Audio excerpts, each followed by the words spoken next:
I liked it in its very early access stages when it was a lot closer to Dwarf Fortress. In the early days, you had a lot less direct control over the pawns. And there was mechanics like suppressive fire that you and the enemy could use, where like it would build up a fear meter, and if the fear meter filled up, then the enemy would run away and like throw their guns on the ground and shit. And your guys would do that too. But it all got removed because people thought those mechanics were annoying. And that was what made the game fun for me. So the issue that I have with RimWorld these days is like, yeah, I could play it, but like I'd have to mod the shit out of it to make it play the way I want to play it. And if you look at the streams that do well for RimWorld, it's all like the atoms versus everythings of the world, right? The people who play super optimally, micromanage everything. Those are the streams that excel. And at the end of the day, this is a business. I don't want to play that game even remotely that way. And when I try to play it not that way, I realized pretty quickly that I could just play Dwarf Fortress and enjoy it more. So I just play Dwarf Fortress. Like, it's different strokes for different folks, right? Like some people are going to like the mechanical demandingness of RimWorld's micromanagement, and some people want to role play around fantasy Mad Libs, and I like to role play them around fantasy Mad Libs. Another cloud. Where is it? Like, I'm almost always amused and enjoying losing in Dwarf Fortress. RimWorld would make me want to scream at the computer. There's a second one right away. Where's the second one? Is it in my fort? Let's just check this.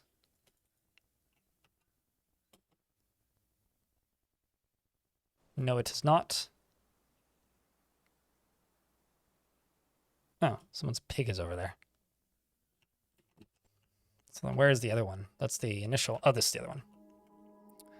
I have to remember to clear those. Yeah, I find the clouds way easier to spot in ASCII. Like, it's because it's such a harsh color difference. So I'm using it kind of like a scanning mode. But yeah, it looks so nice, doesn't it?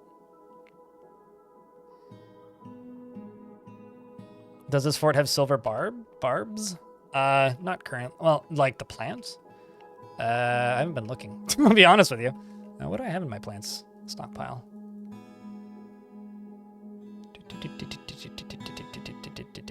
Plants. We got barley, potatoes, longline grass, fisher berries, rope reeds, bladeweed, hide root. That's what we've got.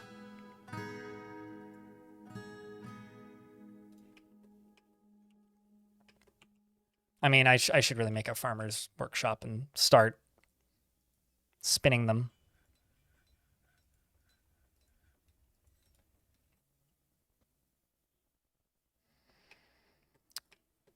Add command. Exclamation point add CMD.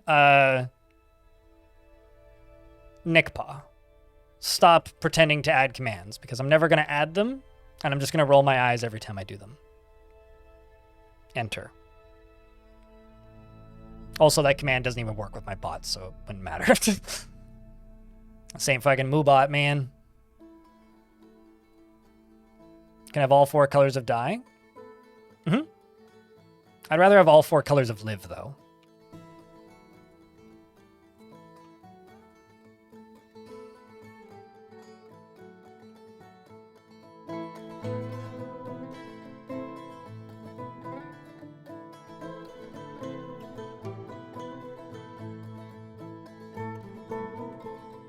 And then let's also go loom.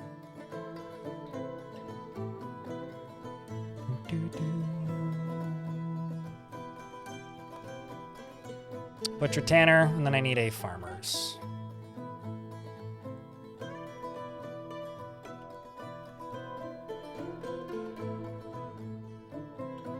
Let's actually just split these up by 1 so they fit.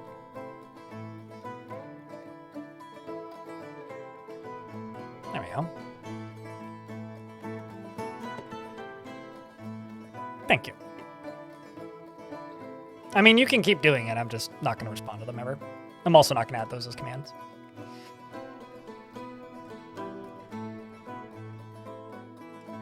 CDDA is an awesome video game that feels like work to me. It's funny. I think like we all have different levels of tolerance for tedium. I find CDDA exceptionally tedious. What's funny is like, I haven't played it, but I feel like I would enjoy Cataclysm Bright Nights. That fork of Cataclysm that removes a lot of the stuff. Because personally, I find Cataclysm to just be kind of a lot. To put it simply, just kind of a lot. And not in a great way. Like, not in a bad way. Like, it's certainly an excellent video game in a lot of ways. But, like, I just wish there was less. I wish it was more focused. It's Cataclysm Dark Days Ahead. It's Project Zomboid for crazy people. Basically. It's like a Project Zomboid, but it's a turn-based roguelike.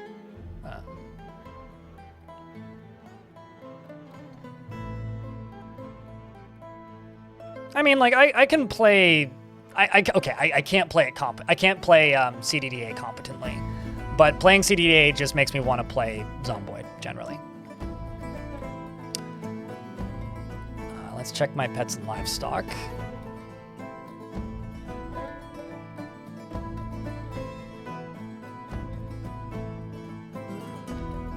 I'm just going to slaughter 2 of these and 1 of these. Let's get some meat on the menu. And then you're gonna process plants, is what you're gonna do. And you're also going to shear animal and spin thread. I don't want to build a factory, is my thoughts on Factorio. I like looking at Factorio, I don't want to play Factorio. I'm very picky about games. There are games out there that I like, that I enjoy. I need to actually get back and play some more Zomboid. The problem that I have with Zomboid, though, is I don't like playing it in single player. The way I like to play Zomboid is in a small multiplayer group with 4 people, and you don't grind any skills and just grab the biggest baseball bat you can find and run directly at the largest crowd of zombies, and it lasts like 90 minutes. That's the way I like to play Zomboid. Is just like basically role-playing the first season of The Walking Dead, except everybody dies at the end. That's how I like to play Zomboid. And I find that to be particularly fun, personally.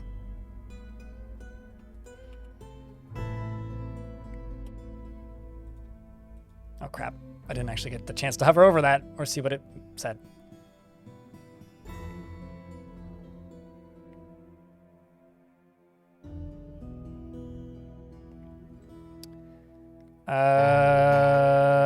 You had an anime body pillow mod to laugh at until we discovered the anime body pillows. Oh!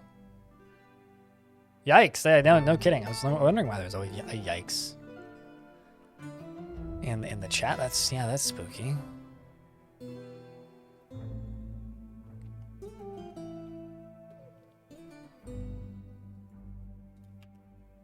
Don't you love it when fandoms rear their ugly heads? Oh, Jesus. No, I did you out of 2 types of flooring. Sheet.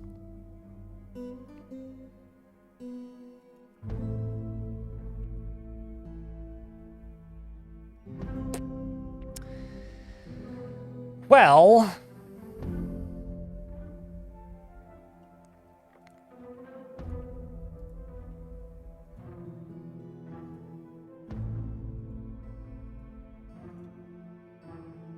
must fix.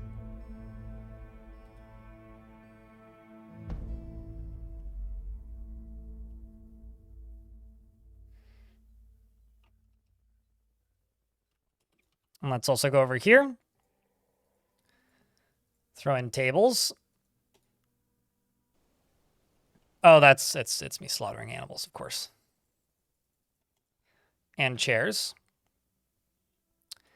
And I'm going to quickly throw in a craft store shop. Doesn't matter the material. We're gonna make some mugs.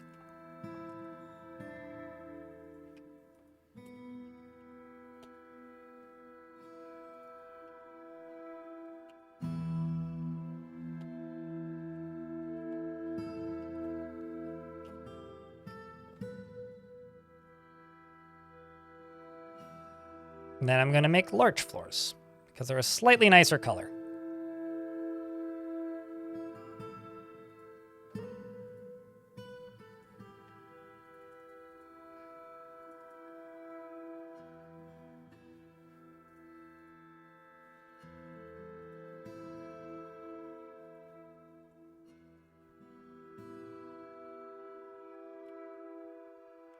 I'm somewhat annoyed at Cataclysm Dark Days Ahead just for the fact that no one seems to be able to type its name. I mean, I guess by that case, you could just be annoyed at Cataclysm for being called Cataclysm Dark Days Ahead, not just Cataclysm. Like for refusing to have a normal name for normal people. But then again, you could say the same thing about like DCSS and a lot of those games. Dungeon Crawl Stone Soup. Yep.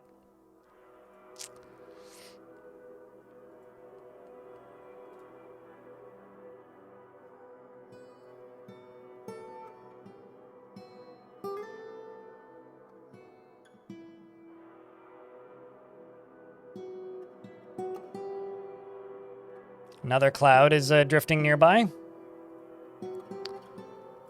This one's also nice and far away. It's just a singular badger.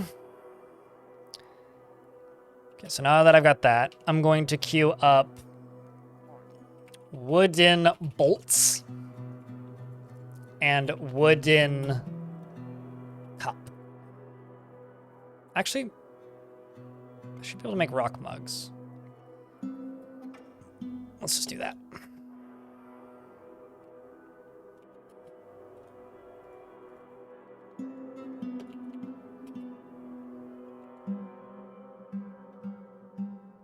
What would the Merc smell like? I don't know. Axe body spray? Probably.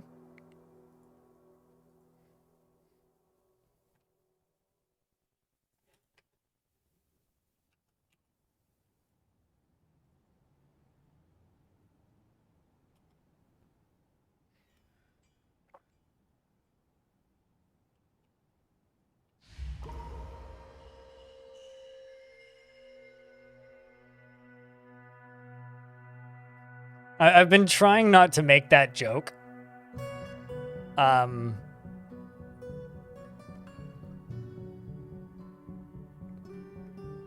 Pep, but it's right that. It's right there. It is kind of right there, isn't it?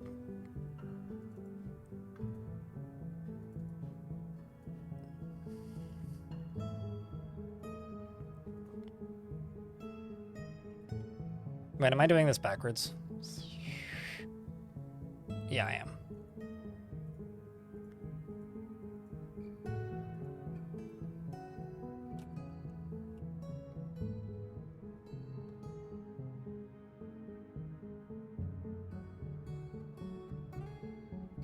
Ah, I see where I screwed it up. Actually screwed it up down here. Let's get rid of those three. And then this can go away. We can do it on this side.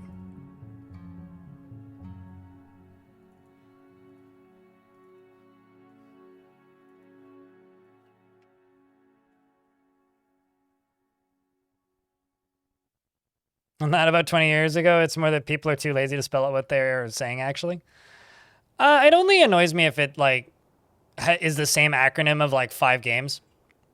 Like, PoE bothers me. It's power over Ethernet. It's Path of Exile. And, like DS. Sorry, it's the Nintendo DS Dark Souls. You're not that cool. A DS is a dual screen. Not your bloody video game franchise. I'm just throwing shade. I don't actually care about DS. That one's generally pretty clear.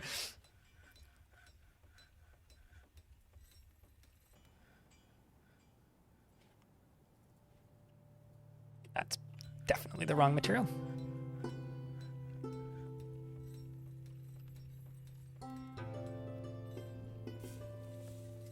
I don't think I've ever seen someone get confused about that.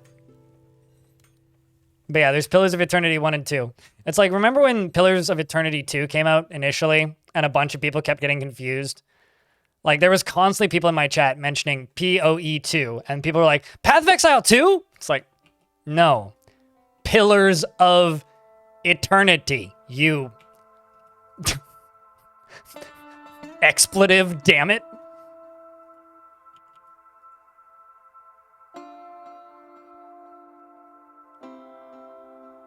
Wait, what? Abbreviating? How do you get DF out of No. That's all I can say to that is no.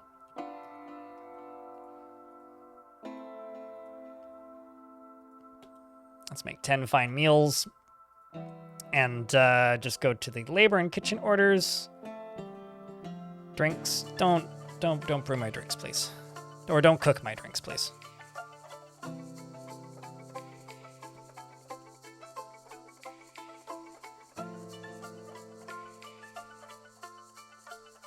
No, I get it, but like, what? Why? Just fucking write Daggerfall. Jesus.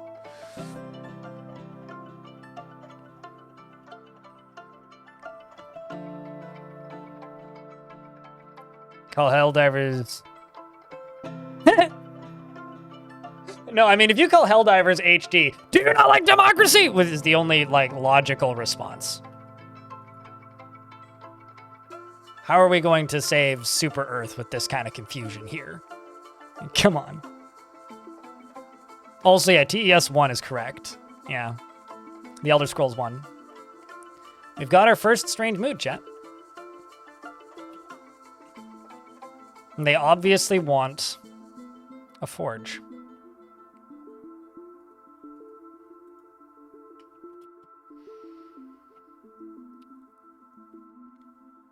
So it would be TES2 then.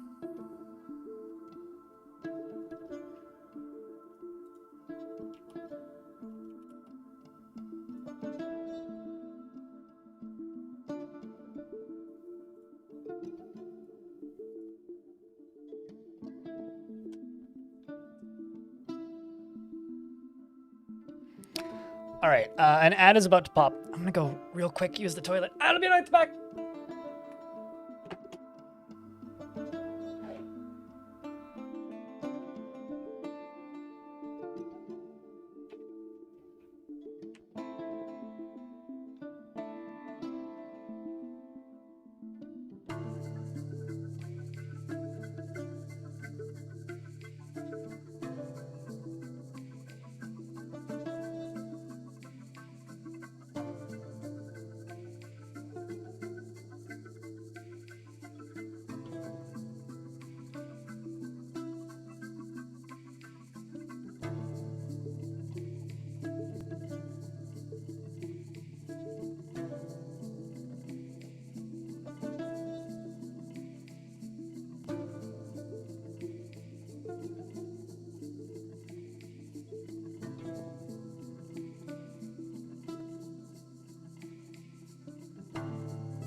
Bruh, I gotta say, it's kind of cold in the rest of the apartment.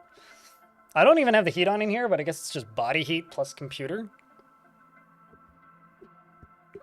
Yeah, I mean, I can't wait for, so speaking of no other Elder Scrolls game, just Skyrim, I listened to a couple different podcasts about video games, and one of them, he recorded the audio, Patrick Klepek at Remap recorded the audio of his kid reacting to, or his kids reacting to the trailer for the new Switch. Okay. And shared the audio of it over the podcast. And you can hear one of them go, "Where's Peach?" And then a bunch of silence, and it goes, "Oh, Mario Kart! Mario Kart 2?"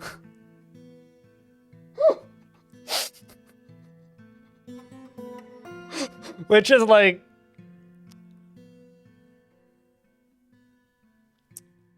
there is no direct sunlight right now. There's clouds up there, and also there's more windows in the other room. And also the other room is like twice the size of this room. I mean, Mario Kart, it's technically Mario Kart 9.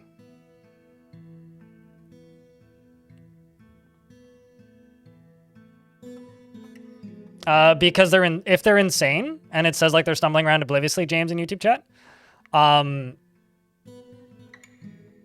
like click on the dwarf underneath their name. If it says like, sort of like how like this task here, or like the dwarf who's in a strange mood, right there, it'll say like running around babbling or, you know, stumbling around obliviously.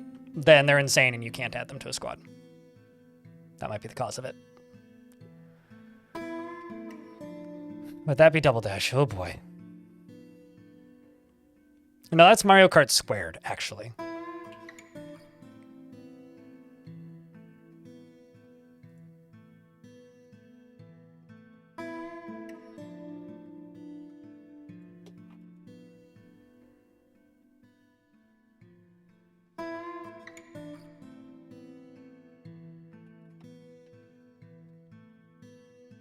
Yeah, Mario 2 was the 64th Mario Kart video game, actually.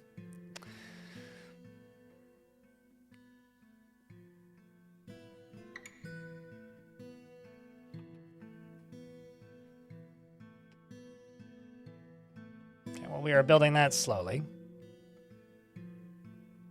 So you're probably going to go claim that, yeah? Which means I'm probably going to need to make charcoal, and I'm probably going to need to do some smelting. It's going to be a pain.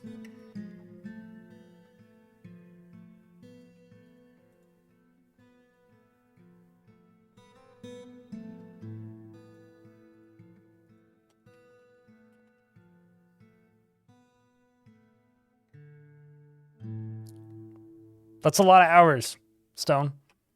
Like a whole lot of hours. Thank you for your continued and ongoing dedication to the cause of streaming Dwarf Fortress of all bloody games. So thank you. Appreciate you, mate. We'll do Larch and Larch.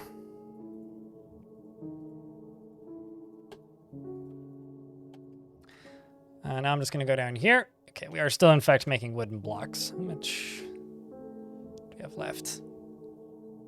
Let's swap to just doing Larch.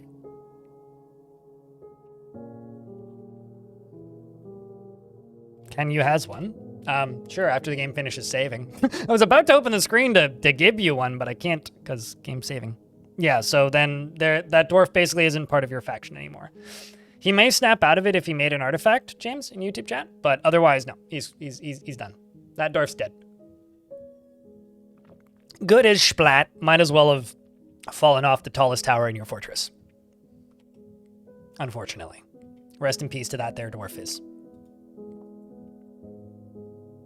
Once again, since we're in the saving point, thank you very much to the 135 of you watching on the YouTubes and the 240 of you here on Twitch.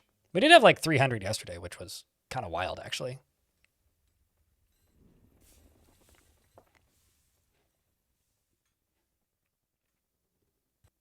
You've earned yourself a beer? Why? What happened? Actually, hold on, just let me, that's winter. Clear that. Clear that. What dwarf do you wanteth? Here, let me clear my camera so you can see them all.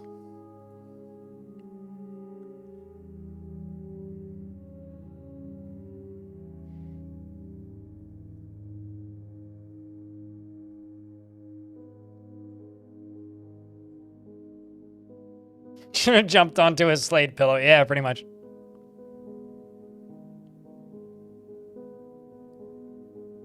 Oh, because you got the sub working? What wasn't working about it before? Was it denying your bank or something? But welcome back. The wizard hat works.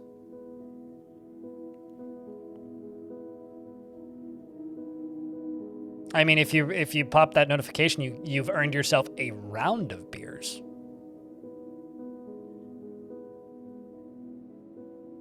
Yeah, if orange wasn't legal drinking age, there.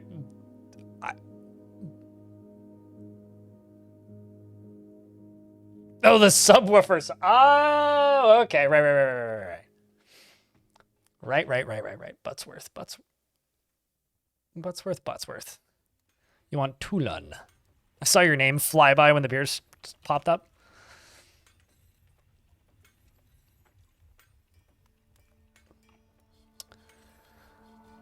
Toulon is now Butts. Oh, caps lock.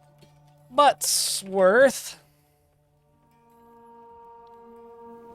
Should have been more clear. It's fine. It's fine. He's not a private person and freely shares details of his life. He is not driven and rarely feels the need to pursue even a modest success, and he is often sad and dejected. He has a noticeable lack of perseverance, and he tends to avoid crowds. He is a friendly individual and often is cheerful, though he remains put off by deliberate merrymaking, and he tends to avoid any physical confrontations. He works to square this natural tendency with his respect of martial prowess. He is often nervous and occasionally overindulges, and tries to return favors. He isn't particularly curious about the world, and he tends to not be swayed by emotional appeals. And he needs alcohol to get through the working day. He personally values tradition and sees merrymaking as a waste, and dreams of mastering a skill. He likes sylvite and nickel silver, as well, and golden beryl and feather wood, giant ibex horn, giant porcupine bone, maces, hatch covers, and bracelets and flasks and cavefish for their beauty, and the sound of the euphoric butterfly and the sight of the silkiness of festivals. When possible, prefers to consume mongoose, oh, poor Jeff the mongoose, and batray, and strawberry wine. And can't stand rats. He's an accomplished weaponsmith, and worships Burr, the god of jewels. Welcome to the fort. He doesn't have any friends, but he does have some passing acquaintances.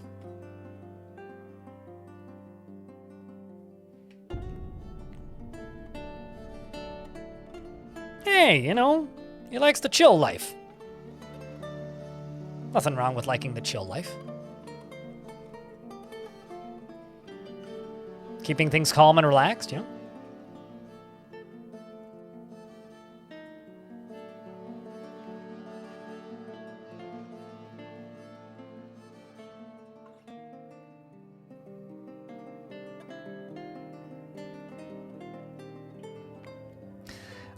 Here, I mean, the difficulties don't actually make the game any easier. It just gives you a head start. I would honestly just put it on normal if you're trying to learn. Just bring some slightly better gear. The difficulties are a little bit of a, it's more of a head start than a actual difficulty, than an actual shift in difficulty. Let's go down or over to here. Okay, so you right here can get filled in with bayberry. You right here can get filled in with bayberry. Once those are filled in, then I will dig a trench right here. Or actually, yeah. Once these two are filled in, I'll fill in the front here, and then we'll dig a trench right there. And that'll bring us down into here, and then we can start digging along there. And that's going to be where I trap the majority of the baddies.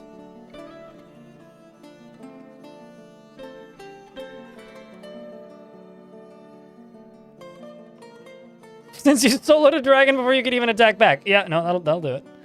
I mean, I'll say this. You're probably learning adventure mode.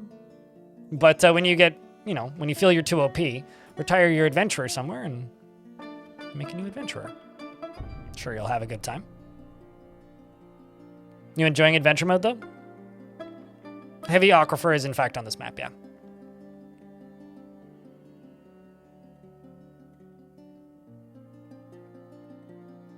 You tossed a coin and it blinded the dragon? Wait, really?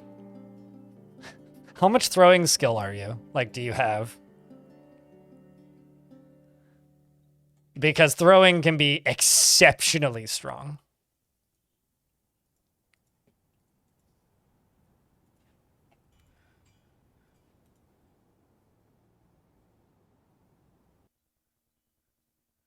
Oh, yeah, no, absolutely.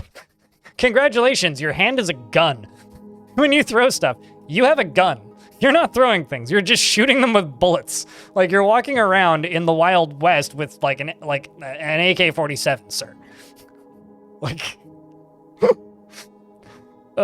man.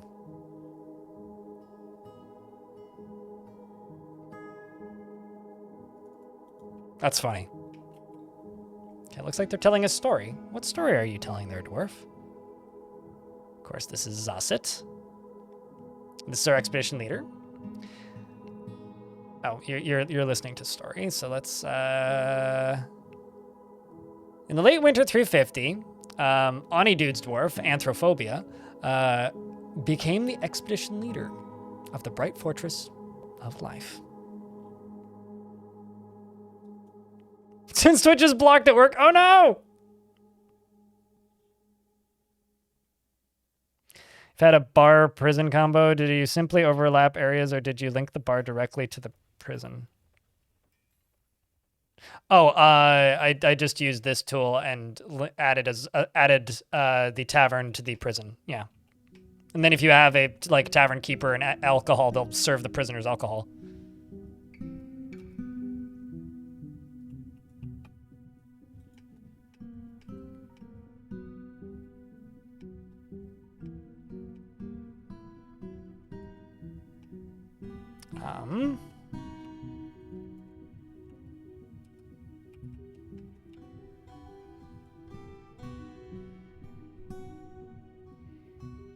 There we go.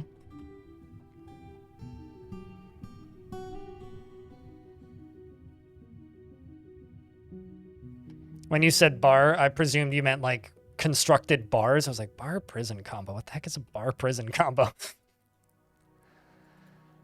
Okay, so these are all pine. And up here is going to be mostly larch.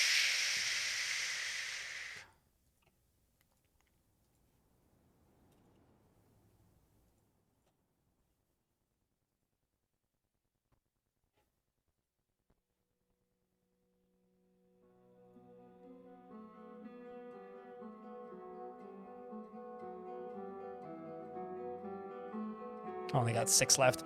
Oh, we'll just use some larch logs. It's okay.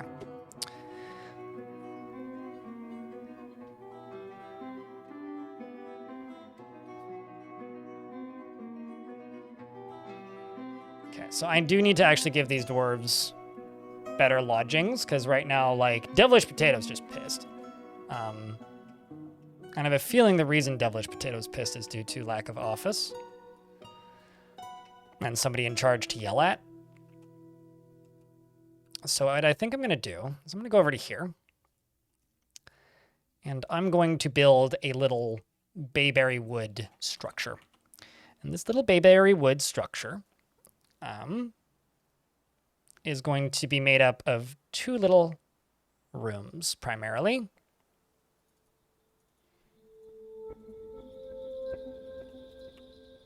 And this is going to be for the expedition leader.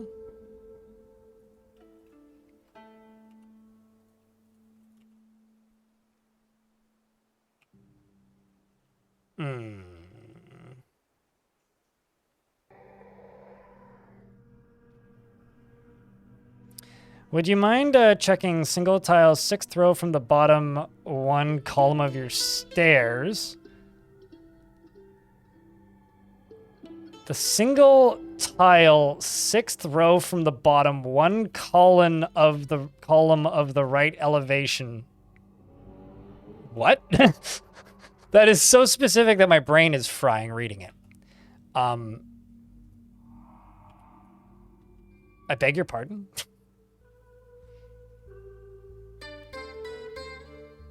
What exactly do you need from me?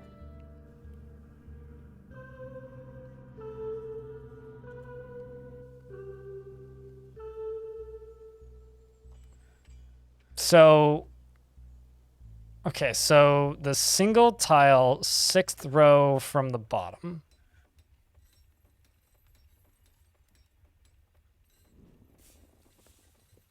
Right column. You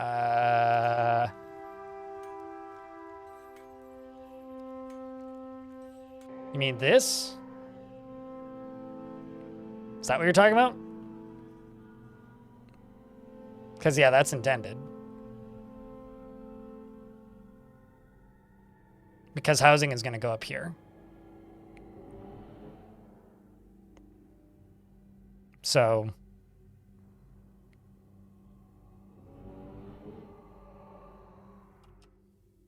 unless there's another one you're talking about?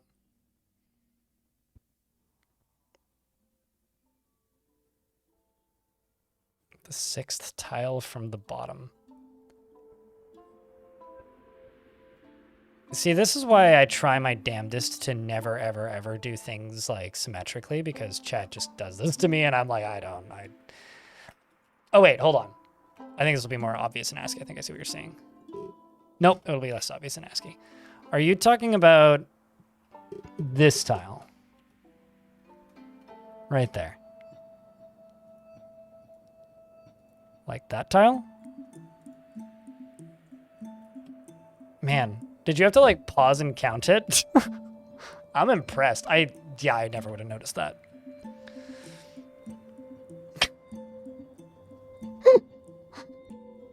I never would have seen that.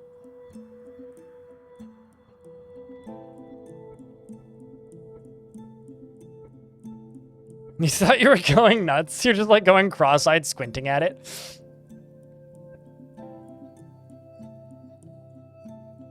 Well, problem solved.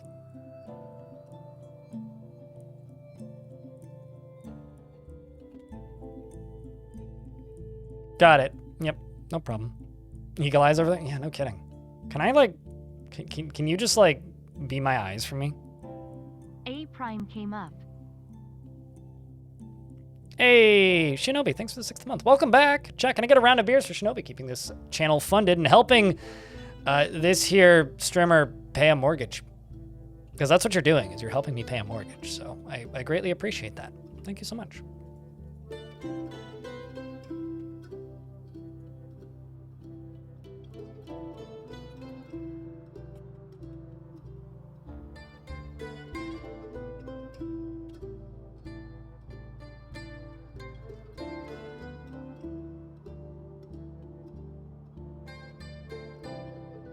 Apprentice eyes. No, it's more like I want your eyes. So don't sleep in my vicinity. I might take them. I mean, what?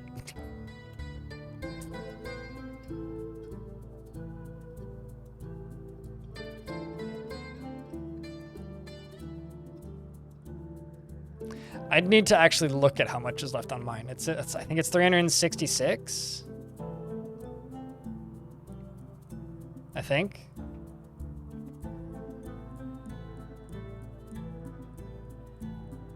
I think.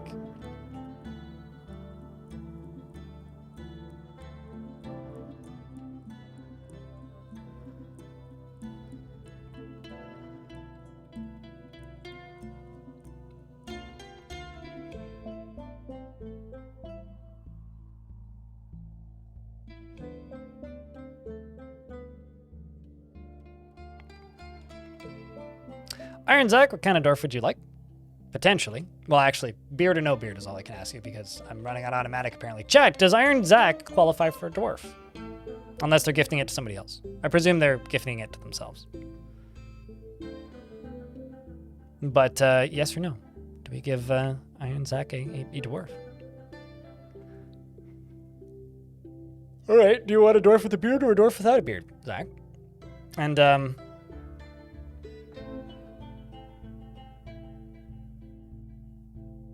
a beard one. One with beard. All right, chat. Out of the dwarves with beards, which one looks like an Iron Zach to you? I think Lorbam looks like an Iron Zach.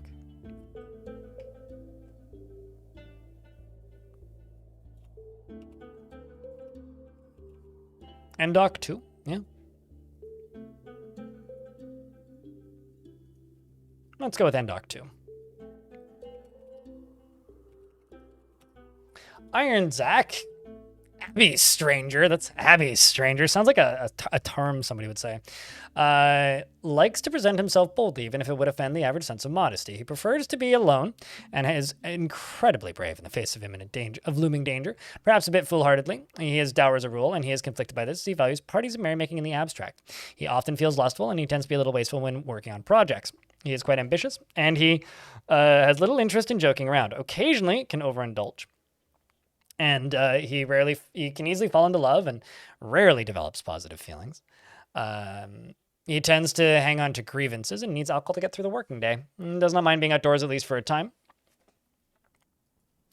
And dreams of creating a great work of art, and personally is put off by family and doesn't really see the point of working hard. He likes silver and clear tourmaline, as well as rubberwood and gems. Spears and bucklers, and the words of the amethyst of iron, and when possible prefers to consume deer, chicory, and dwarven sugar, and absolutely hates oysters. He's got quite the family, and Raul, who is the legendary metal crafter, who is probably going to die to a strange mood soon if I don't do something about it, is his half-sister, and he has a lover who doesn't live here. And you worship most of the gods that I'm aware of in this world. Welcome to the port. And actually, I need to check something. Somebody who has a pick needs to drop it, because I need to melt that pick down. And I also need to go into here. I need to make a smelter. And I need to make a wood furnace.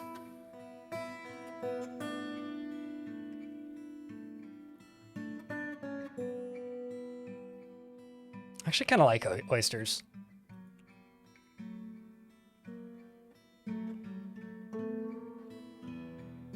Are picks worth a full bar? I think so. I don't think I have anything else I can melt down, so worst case scenario, I have to melt down 2 picks.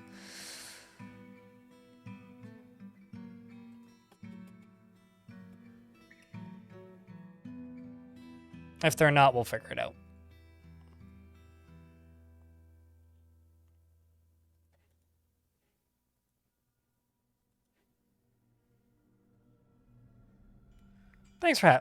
Thanks for hopping by. Just remember, you don't need to, throw money at the stream every time you speak, but thanks for the additional $1 and helping keep the channel funded. I wouldn't have this job if it wasn't for people throwing money at the stream, so thank you.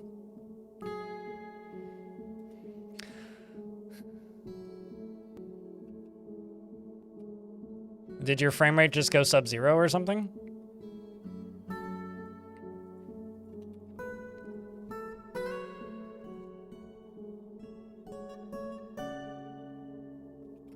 I'm starting to think those are just inaccessible. Okay, so this is getting a pine ceiling.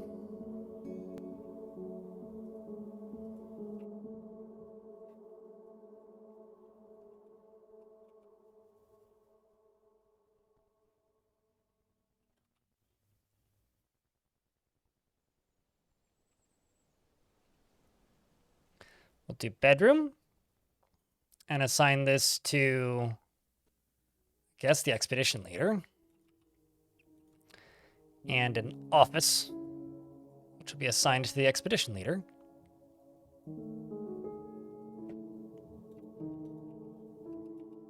And I should be able to do this.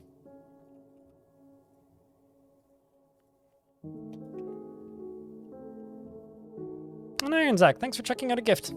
Appreciate you, man. They're obviously practiced. Oh no, eventually they'll throw it so hard it's gonna fly through the inside of my screen and out onto my desk. That'd be terrifying.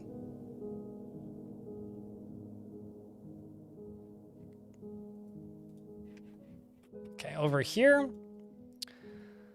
you're gonna make charcoal. What? Oh, I'm like, man, none of these tasks are getting completed. Well, I think I figured out why. It's because they can't get to the wood. So I'm gonna have to allow them outside a little bit. I'm also going to put a nice big stockpile for wood over here.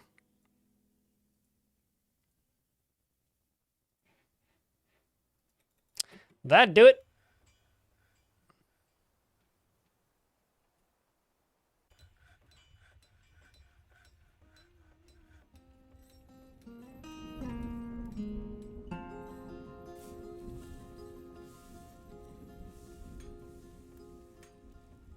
And then melt a metal object is what we'll use once you're done making fuel. What's up, Megu Kit? Chat, can I get a round of beers for both the $1 that was thrown into the chat with the highlighted message, but also for that gifted sub?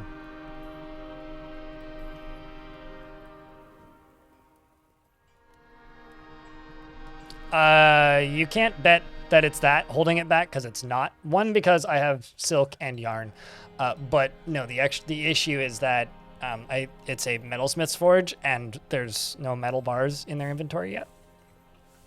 I wouldn't be doing this if I hadn't checked and been aware of this. Now I find out if a pick gives more than one bar, gives a bar back or not. I think it does, but I could be very wrong.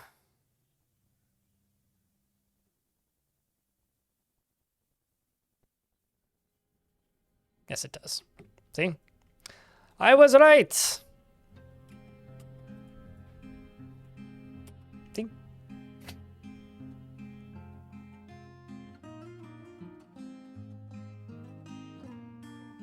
Works furiously. Good luck there, Dwarf. A lot of these dwarves are arguing, which I think is kind of funny, actually.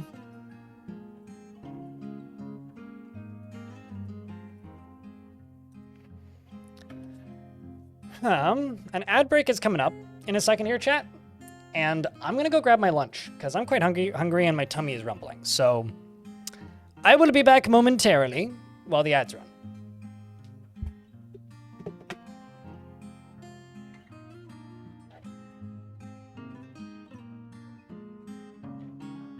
Sandwich! Cheese for everyone!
Ed should be done.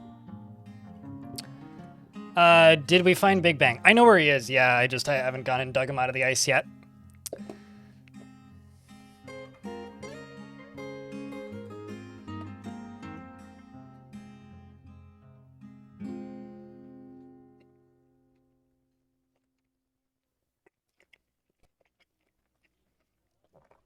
It's the name of a dwarf that drowned. Man-eating tapir.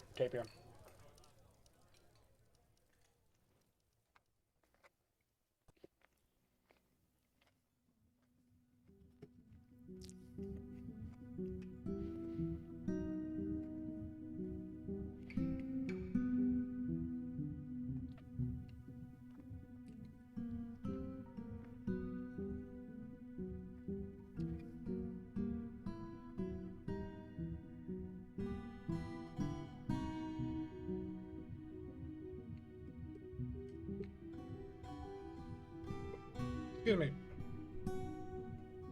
So napalm, not to ruin your hopes and dreams, there is no, excuse me, cheese on this sandwich.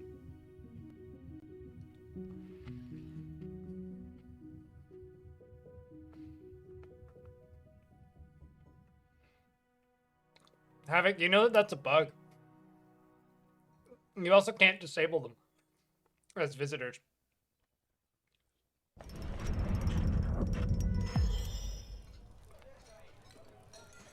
Mmm.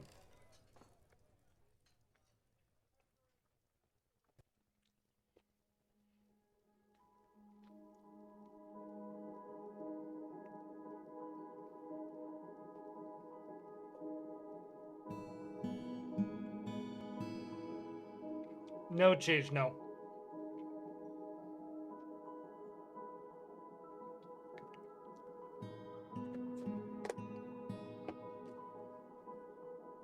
What does cheese have to do with Wisconsin?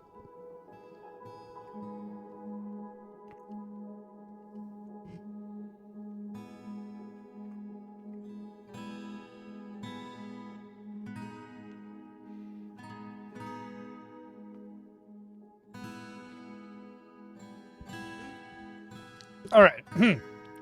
Tavish, the blacksmith, has created Ulingast, a copper weapon rack. And she offers it to the Fortress of Life. I want to give her a nickname based on this. Like, I've wanted to do this for a while. Or maybe even a custom role. Because I want to give dwarves that make artifacts a benefit, like maybe give them a nicer bedroom or something, you know, or maybe just give them a bedroom.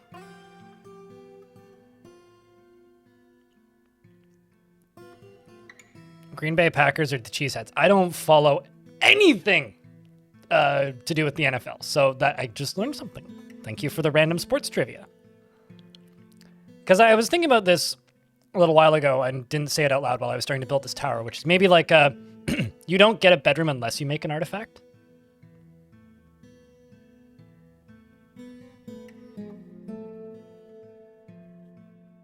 What do you think? I shall name you Crazed Fur. That was very satisfying. So why don't we call you...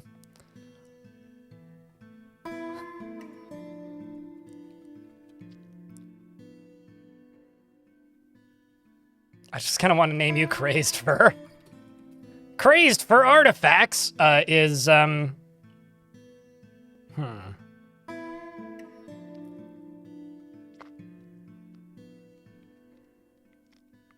It won't incentivize artifacts, no.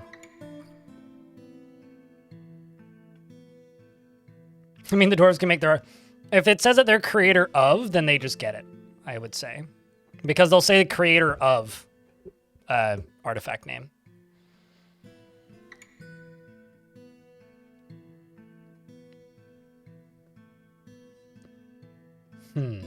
We need a good name. What would you call a dwarf that makes an artifact? Artifact guarantees citizenship. Would you like to know more? Obviously.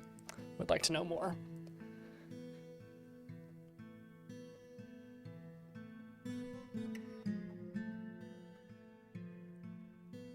Artificer? That and then I'll wonder why they can't like fly off the ground and shoot beams out of their hands. Well, I'm not going to put it on a pedestal in their bedroom because it's a weapon rack, so it's better to just construct it somewhere. Creationist.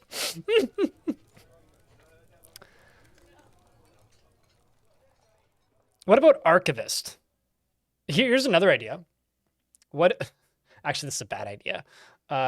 What if I also make them into a scholar? Tinkerer?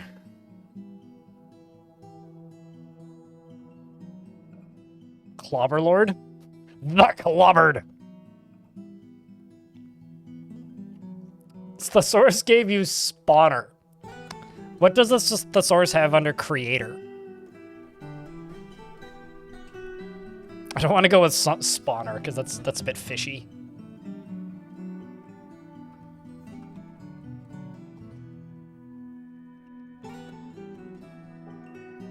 Moody bitch moody bastard. Welcome to the fortress, you moody bastard. Kind of works. I don't know. Also, it's pi o'clock here.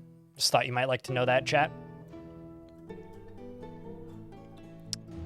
You know, I like that, actually.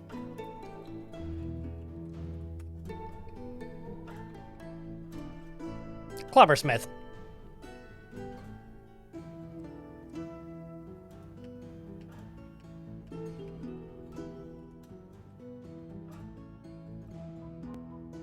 Oh, come on.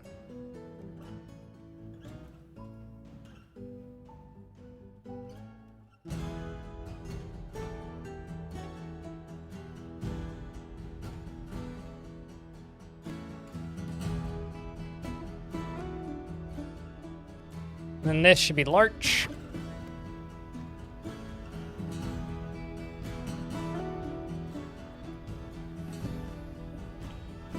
And this up here should also be larch.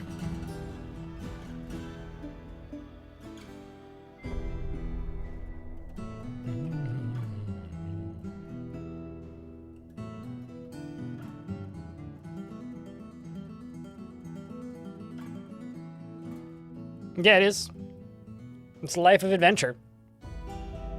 The adventure mode music was added into Fortress mode. So if when adventure mode released, so if you generate a new world, you'll get the adventure mode music playing. So this is a copper weapon rack. Our craft store ship is of the highest quality. On the item is an image of an axolotl man in bayberry wood. I think I'm just going to start building little huts and then slowly build up on top of the huts.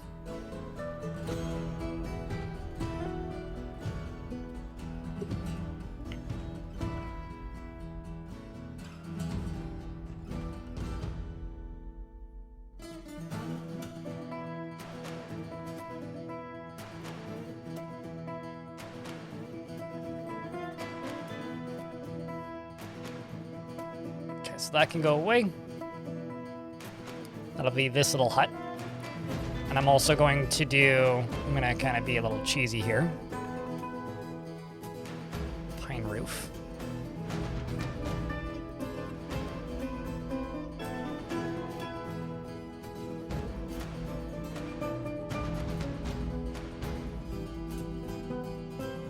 You know what, why not? That'll do.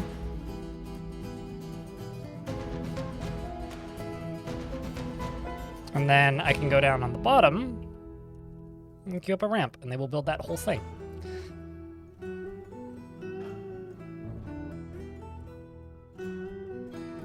Please don't make your apartment on the 4th floor. What's wrong with the 4th floor?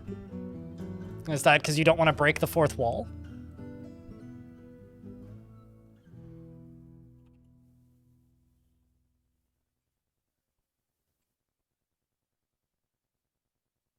Yeah, right, UGDPY? They're so great. Like, I love it.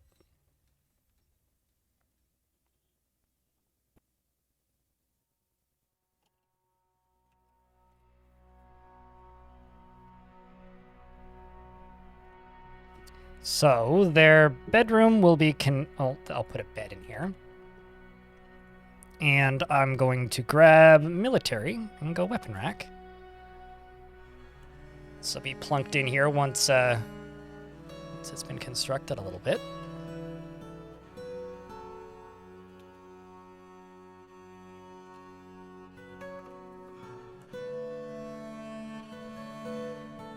Ah, meta seeds. Well, that's not good.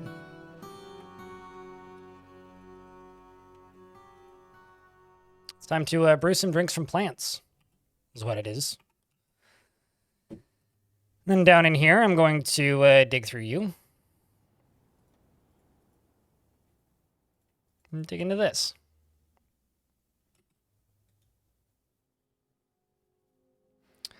As a matter of curiosity, has anyone experienced an embark where a number of your dwarves seem to inherit baronships of other locations? So if a baron dies, the nearest possible heir is elected to the throne.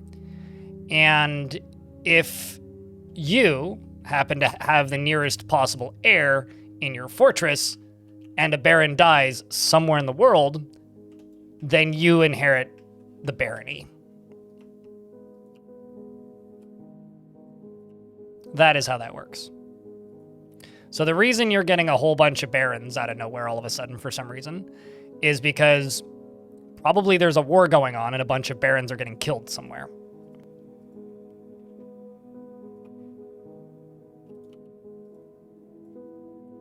And so thus a bunch of people are inheriting that task. There was one time where I invaded a goblin site and killed a bunch of named dwarves.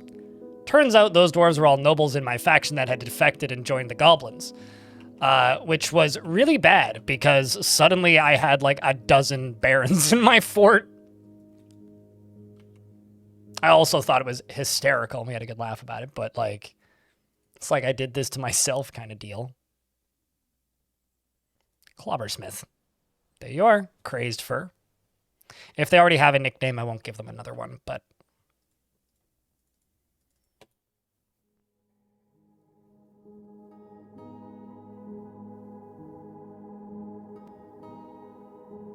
Do they all need noble quarters? Yep.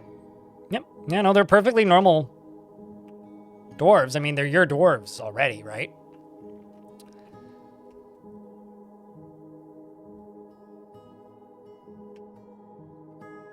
Curious if things are brightening up for these dwarves at all. Not really, though. I only need 24 larch. So this area out here is all in the burrow, so let's just hack down some trees.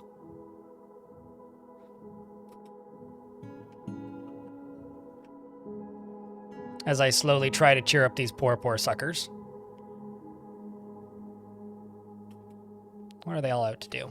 Construct building. Ah, makes sense.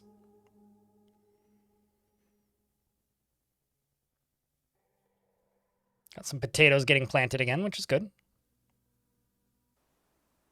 You're pen pasturing a turkey.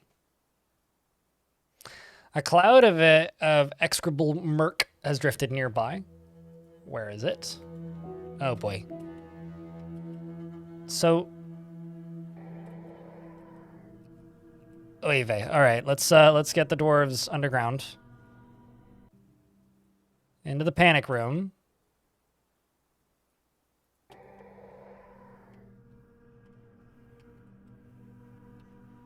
Because, like, it is right here to a degree. Like, it's all the way along here. It's not quite cresting into the fortress outside of a few spots, but the walls are, in fact, doing their job.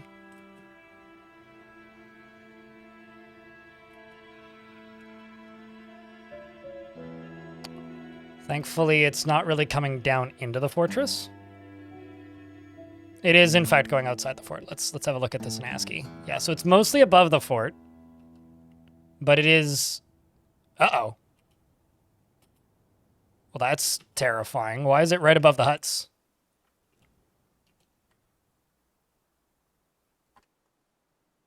It's basically getting to the bunkers, right? Maybe it... Oh, I see what it is. It only appears on floored areas. So it's appearing at the top of the wall because there's a floor there. It's appearing on top of these because there's a floor there, and it's appearing on this wall because there's a floor there. So I guess if there's walls around it, yeah, so now it's surfacing there. Oh, that's interesting.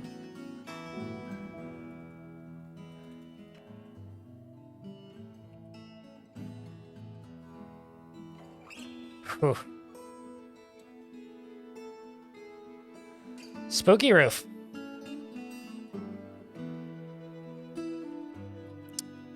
Time to set the dwarves back to where they were before.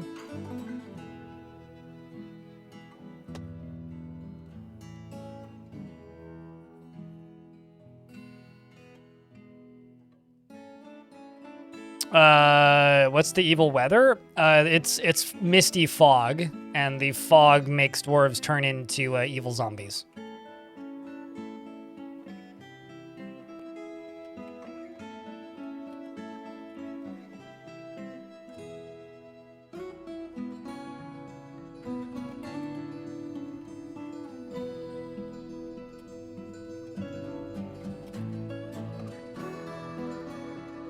Christ first trying to attend a meeting, but our expedition leader just went to sleep.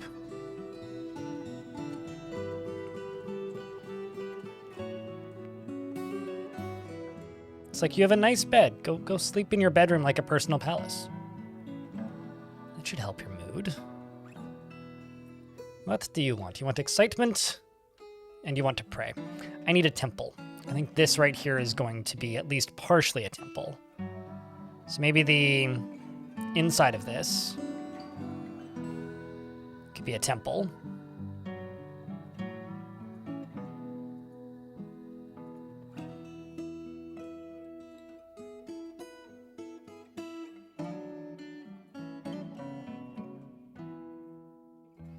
Just an anything goes temple to no particular deity. The front up here, I'm just going to get rid of. 1, 2, 3, 4, 5, 6, 7, 8. Okay, so should probably double up these stairs. Larch.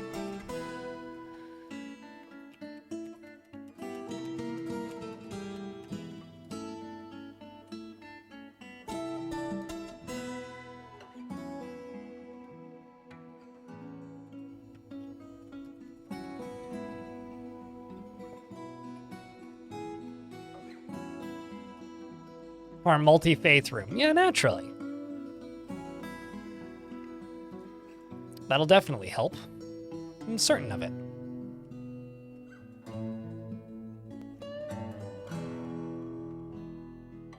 The multidisciplinary faith room. And no, don't worry. You just need some faith.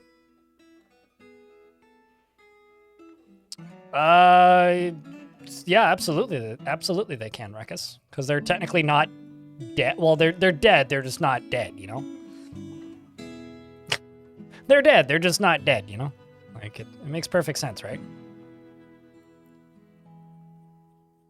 I must make a loom.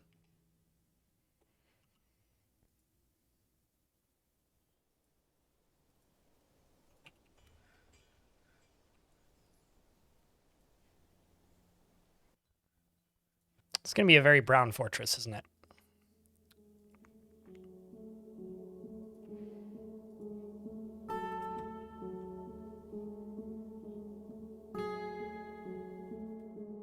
Actually, why don't I get rid of you and get rid of you and do clothing, alternating clothing. Make them out of pine.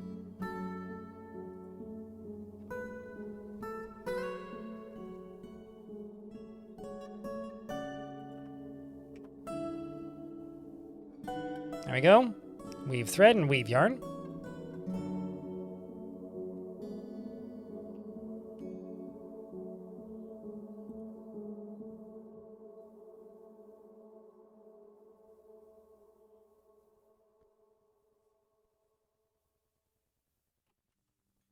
And then this on either side we can get rid of. Because this is going to end up being a pretty cramped fortress. We'll do pine walls.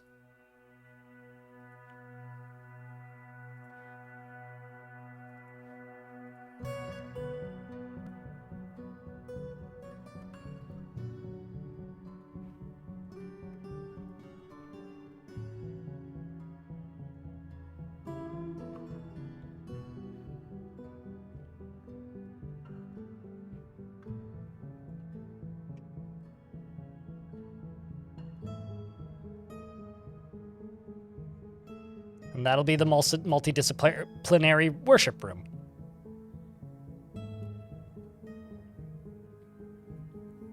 And then we can do clothing around the edge, and at the back here, I'll just put a cloth stockpile, I think. Because they don't need to stay underground in fortress mode. But if they stay underground too long, they will get cave adaptation in adventure mode. You just need to be underground for like a year.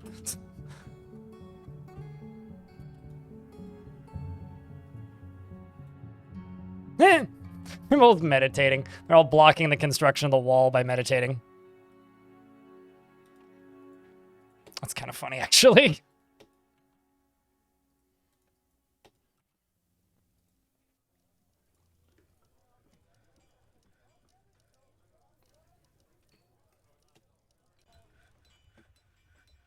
What makes you think they need to go underground? Out of curiosity.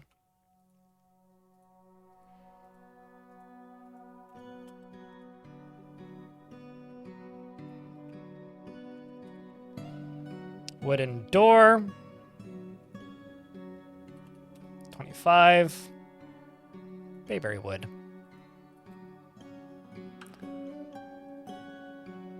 What does the home civ want?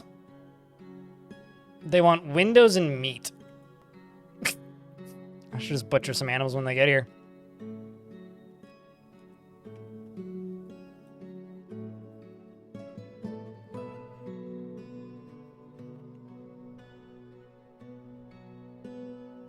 You got a visitor to a temple block a wall construction for 2 months in game. If you just delete that tile of the meeting zone, they'll walk away from it. Works great. What you eating? A potato plant stew. Holy shit, a normal sounding lunch. Potato stew. It's also very fitting of this very warm, like not warm at all place.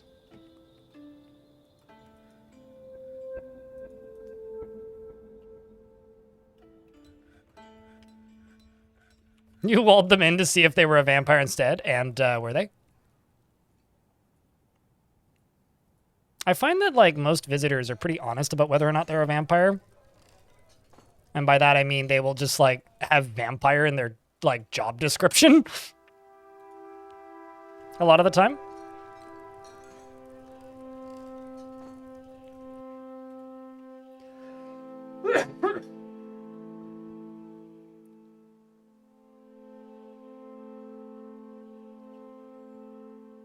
Probably has cat tallow in it. I haven't butchered a single cat, so it very much does not have cat tallow in it. Although it could be alpaca tallow.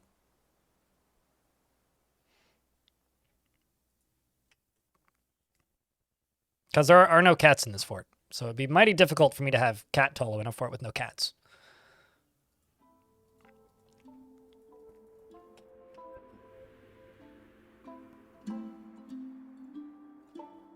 In an Untamed Wilds biome and psychotic water buffaloes killed and ate your dwarves. Yeah, that'll happen. I wish I enjoyed playing Untamed Wilds more. I just kind of don't.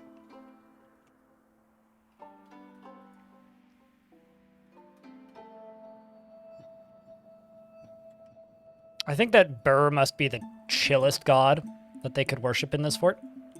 I don't know why I feel that way, but I just kind of do.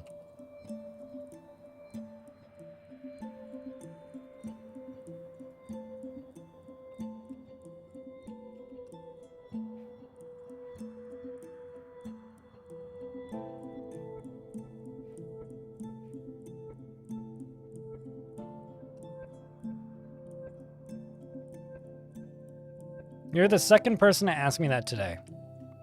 Why does everybody want to know my age all of a sudden? I don't know. Just go listen to What's My Age Again by Blink-182, I think.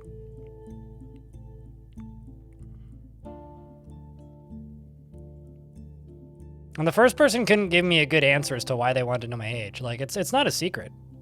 Like, I've said my age many times on stream. I'm just, why? Why do you want to know?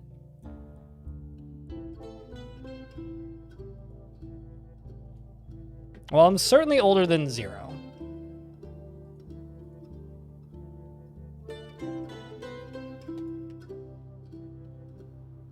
Like, can legally drink in any country that sells alcohol.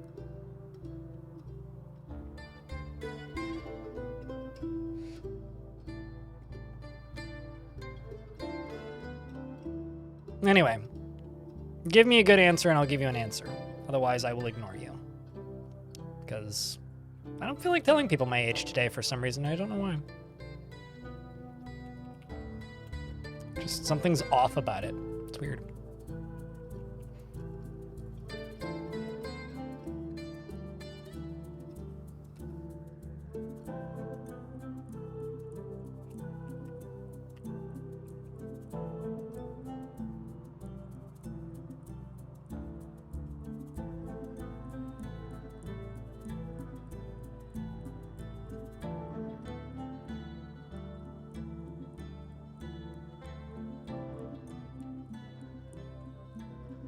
Mm-hmm. All right, and let me ask you a question. Are you trying to ask me out on a date? Desiexo.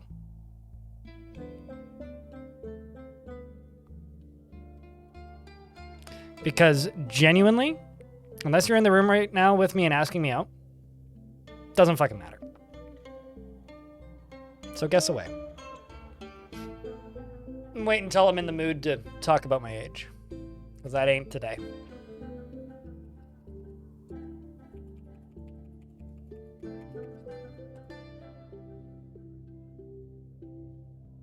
Also, Twitch isn't a dating site, so go to a dating site. That's weird.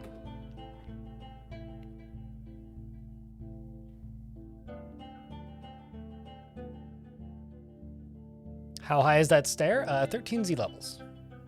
That's how tall I'm making the tower.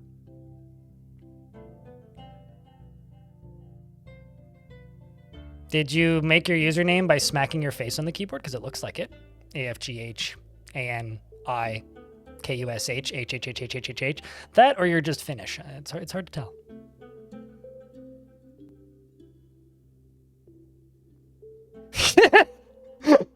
That would be kind of funny, actually. I can't see WD.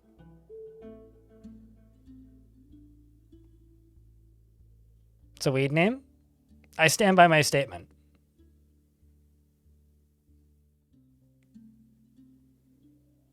But yeah, no, you're definitely right. Afghani Kush is in fact a strain of weed, isn't it?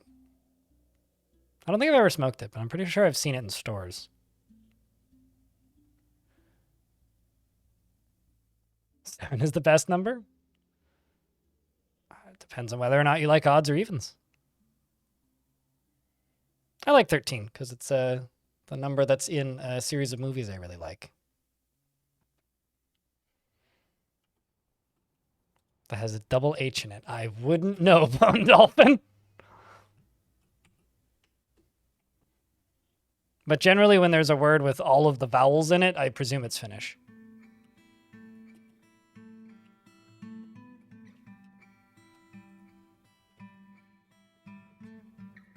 Because as far as I'm concerned, there are a bunch of thieves that stole all the vowels from the rest of the languages in the world. Obviously, I mean that in tongue-in-cheek, but...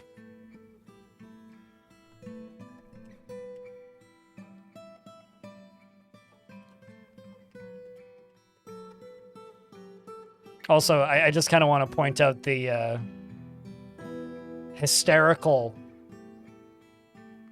side of this person stating that they can usually guess somebody's age, but they can't guess mine because I've got gray hair. How do you know people don't dye their hair? I mean, I don't dye my hair. But how can you actually just guess somebody's age if you don't know for certain if they dye their hair or not? Like, perhaps they have perfect color hair and they're 45 and they just don't have a lot of wrinkles in their face. And you're sitting there going, man, that's a 20-year-old. All right. What was I going to do? I was going to queue something up. I'm blanking on what it was. I should probably do a place of worship, like an altar.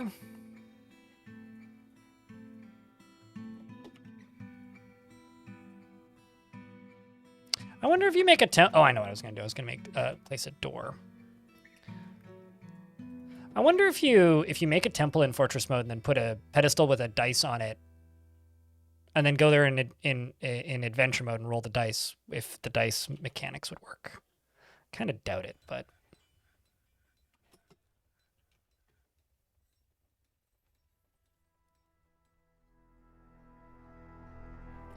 I need you to just conduct meetings with people. That's what we need you to do. My expedition leader is too busy, and thus hasn't been able to do these meetings with anybody, and is now just getting yelled at by everybody. And not listening to his story. What story are we telling? Shorthast became the Holy Crypt of the Order of Dust. Well, that's like almost 200 years ago.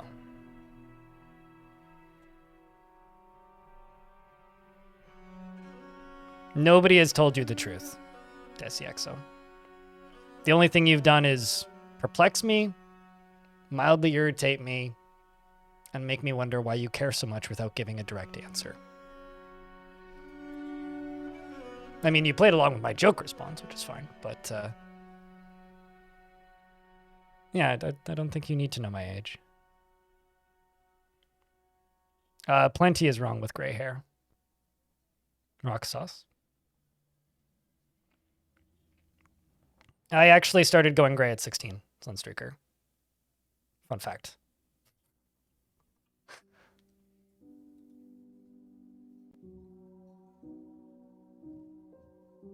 The first time that somebody noticed that I had gray hair was my cello teacher, and it was when I was 16. Elbow Feet. Thanks for the 3rd month. Welcome back.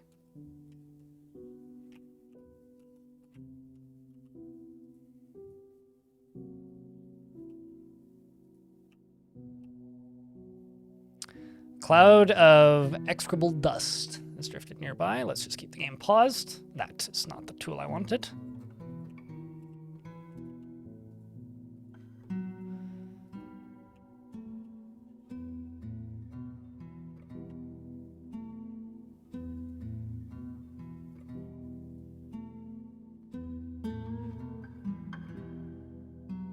Started balding at 17.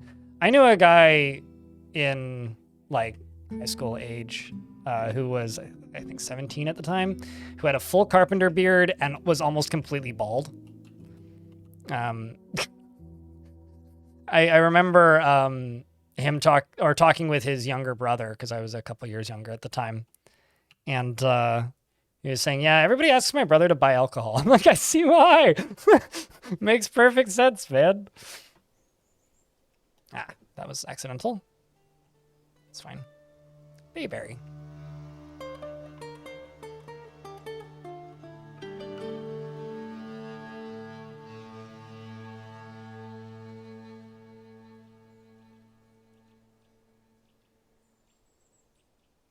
Because I almost always don't make forts on the surface, and it's fun to make forts on the surface. Variety is the spice of life. I'm not going to say it's particularly challenging. I mean, the challenge here is this dust, or this mist. Assuming I know what I'm up against, there really isn't much in Dwarf Fortress that is challenging, per se. It's just a matter of, are you prepared for what the game's going to throw at you? So, no, it's just variety, more than anything.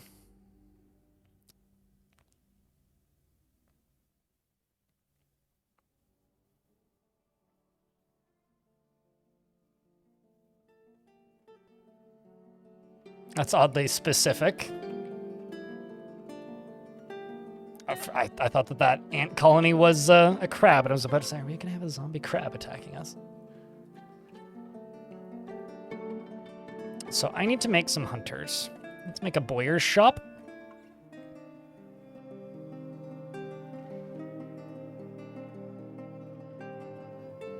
Should be able to make bone crossbows too. Another cloud of murk, except I don't know where this one is. It's not on my walls. So we're okay.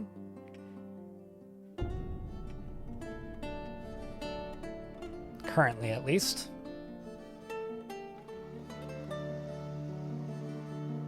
Doesn't above ground make them unhappy? No. I mean, they're unhappy right now because I haven't given them bedrooms, but it's got nothing to do with them not being underground. There's a lot of, like, weird misinformation about this game right now with dwarves being underground. Like, I had somebody ask, like, do dwarves need, like, asking if dwarves need to be underground in adventure mode, implying that they need to be underground in fortress mode. They're not, like, moles. They don't live underground permanently. In fact, they get sick if they live underground permanently and then go above ground again. The only thing that really makes them upset is if they spend too much time underground and then stop being underground after a while. That's what makes them upset. Being underground doesn't make them upset, and being above ground doesn't make them upset. They just don't like being in the rain all the time or being in the snow all the time, but frankly, I don't blame them on that one.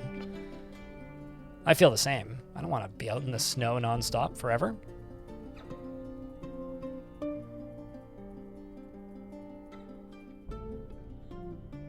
How many do I have left? 56. Got tons I can make. Although, actually, what I should do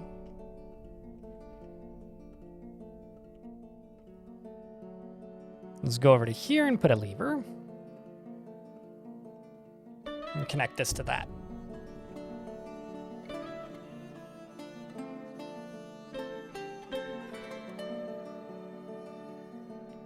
I mean, like, we are going below ground, too. We've got a few layers underground. I haven't gone too deep yet because there's a heavy aquifer on this map and I haven't bothered to dig through it yet because digging through it isn't really the priority here.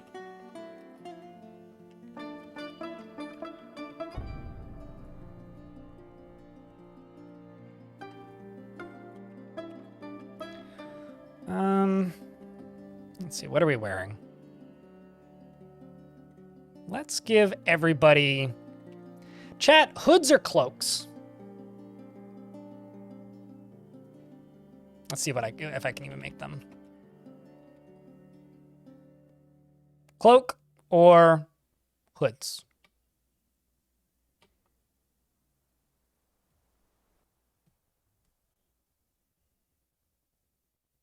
You can see cloaks, hoods in the portraits too. They changed that 2 months ago in the beta branch, I think. Also, hello, Showtime.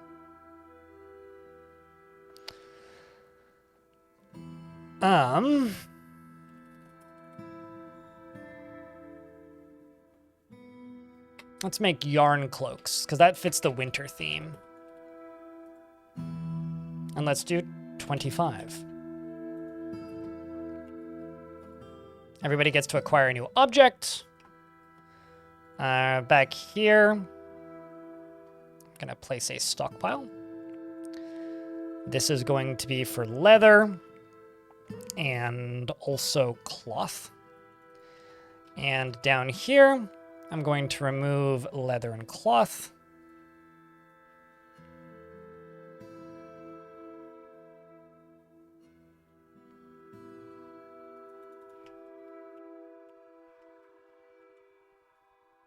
I should also build windmills, because that would just be easy to do.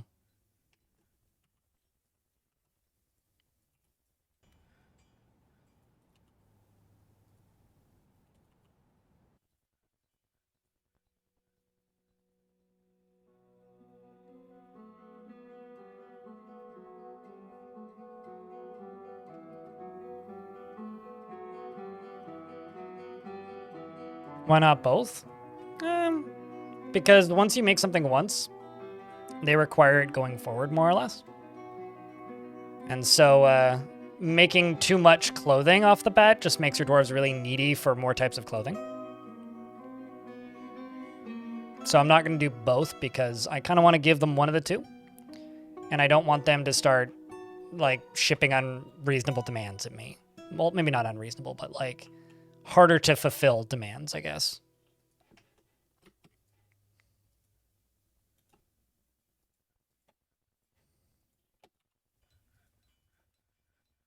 Because what'll happen is as their clothing gets old, they'll want replacements for the previous type of clothing.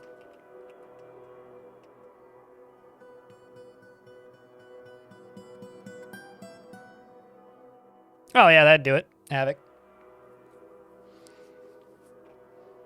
There was actually somebody, I think on the Bay 12 forums, asking for the ability to, excuse me, asking for the ability to disable whatever is on dwarves' heads so that you can see the rest of their bodies, or so you can see their hair, rather. Which I think is a valid thing to ask for.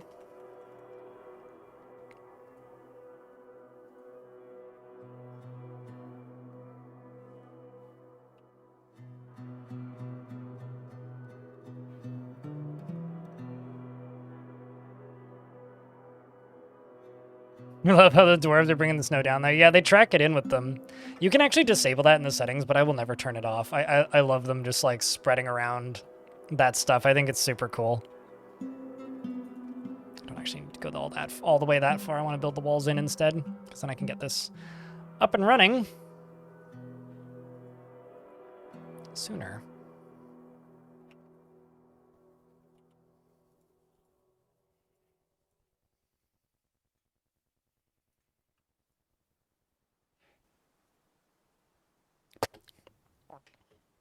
All right. I'm going to plunk in some more cage traps. I don't know how many cages I have left, but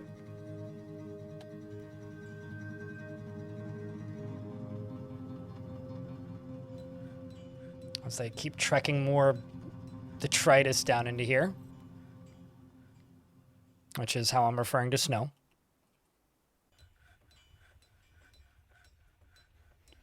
And for this large cage, what I think I'm going to do... Ooh. I don't know. Are these opposed to life zombies going to kill each other if they're animals? Because if not, I could just make a bunch of zombie turkeys. Like... I could make a bunch of zombie turkeys. I don't need to do that, but it would be funny.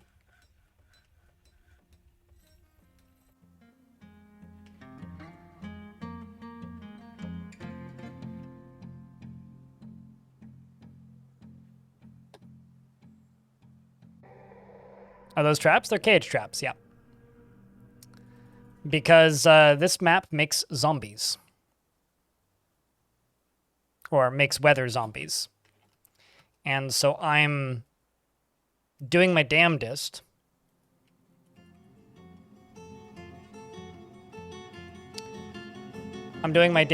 to, well, there you are, making cloaks. Content after putting on a well-crafted item. Look at that. So I'm going to defend this fort by transforming dwarves into weather zombies. Or other creatures into weather zombies, cage trapping them, and then releasing them outside. So I'm going to have 2 exits out of that tunnel. One to the surface, and then one to an area that is going to be used as a zombifying chamber. We'll probably build that next year in-game, in year 353. And then I'm going to connect those zombies to, or put them in, keep them in the cages, connect them to levers, and then release them when the enemy shows up. And Havoc is making an artifact, it turns out. What are you doing, our artifactor?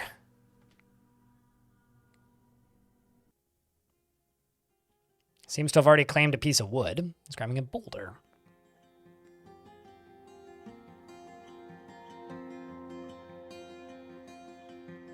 Clobbers of the dead, you mean? It is in fact clobbering time. It's time to clobber these rocks together into some sort of monstrosity.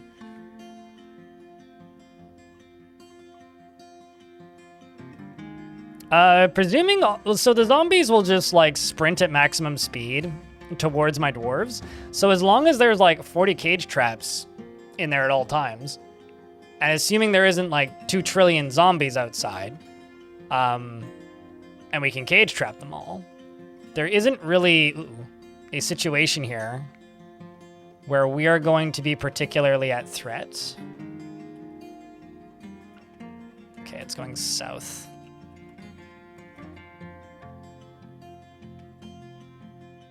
It's going along this way. What are you doing?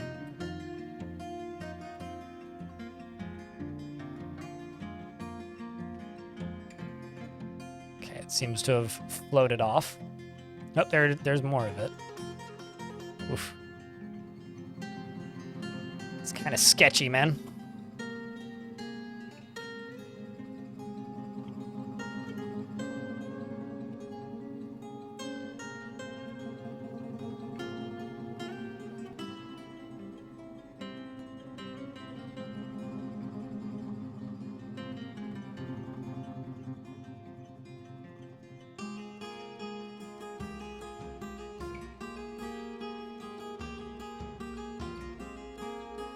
Set them loose in a pit for testing. Yeah, I mean, we could do that. I think right now I'm just kind of waiting. Well, I could put... Okay, why don't we do this? I'm going to go up to here. Pretty far away. What's that? I need to look. And say... Let's just make this out of larch. Except in the middle. Floor. Oh shit, Cinnabar. Well, that's nifty. I have to dig all that out. Can you automine this stuff? I can remember. You can't. That's sad. But, Cinnabar. I love the color of Cinnabar.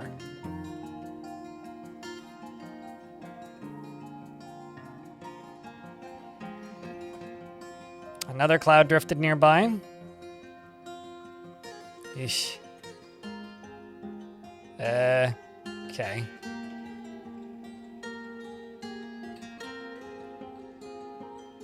It's probably going to connect right there, most likely.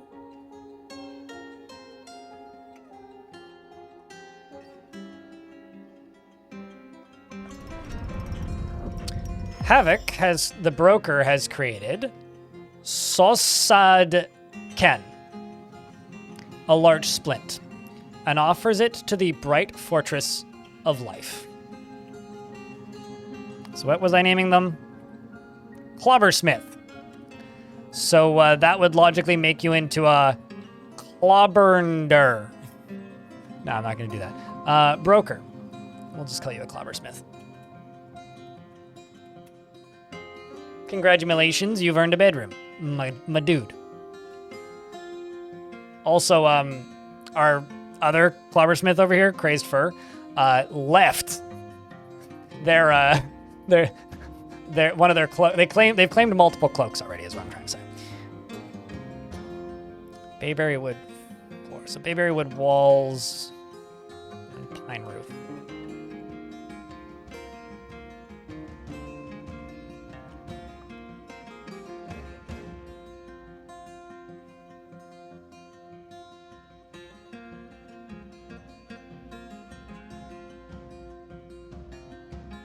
I feel like I'm kind of ripping you off here, because of how small that is.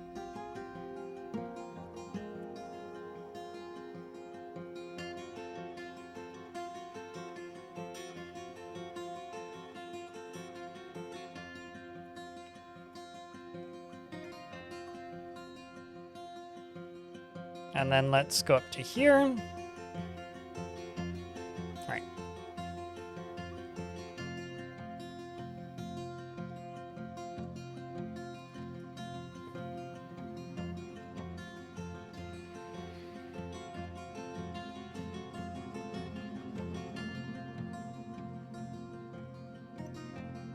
You know, there's... I mean, clearly, like, you don't have eyes that function if you can't tell the difference. Garfield fan. What dwarf job do you want? Well, I mean, actually, it's Dwarf Fortress canon. The headcanon option is that lady dwarves have beards. It's a option that you can enable, but it's off by default. Meaning, according to Dwarf Fortress canon, lady dwarves don't have beards. Unless you enable that option, making it player headcanon that was requested as an option, not Dwarf Fortress canon.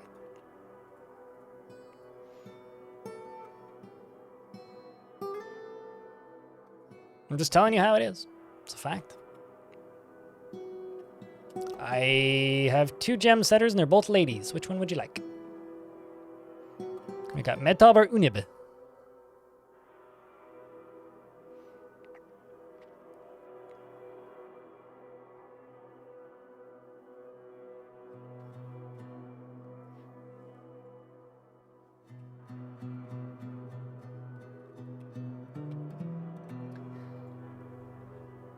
She could be considered rude and likes a little excitement now and then, tends to consider what others think of her, and occasionally overindulges. Is often lustful and drums her fingers when she's thinking and holds her breath when she's nervous and bites her nails when she's trying to remember something. She needs alcohol to get through the working day and likes working outdoors and only grumbles mildly at crappy weather. She dreams of crafting a masterwork someday and personally is put off by trade and commerce, and is somewhat put off by, and does not really value skills related to fighting. She likes schist and bismuth, opal and green glass, giant masked lovebird, and chickens for their clucking. When possible, she prefers to consume papaya wine and absolutely hates fire snakes. She has a broad body with very little fat, and her very large irised gold eyes are very wide set. She has a pet pig and a pet bunny. So you're at fault. God damn you, man. You worship Burr, the god of gems and jewelry and wealth, and you're a member of the religion associated with said god. Welcome to the fort.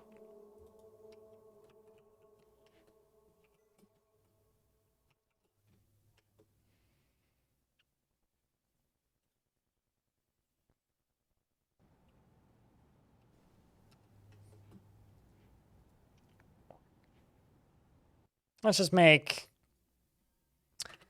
15 lavish meals, because I'm noticing, or not lavish, fine meals, because I'm noticing a lot of dwarves just eating random crap. Down here on the beach, got another one. So they seem to clear this beach pretty frequently. This might not be a bad place for me to construct a conversion chamber.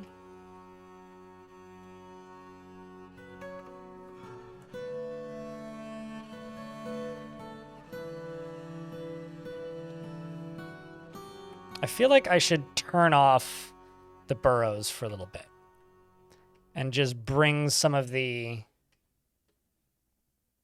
stuff inside. But I'm going to wait for that cloud to disperse first. There it is. It's right here.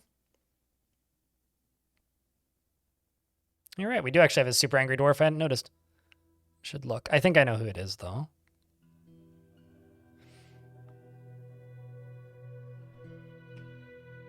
I'm not going out of my way to keep them all happy. Just for clarity here.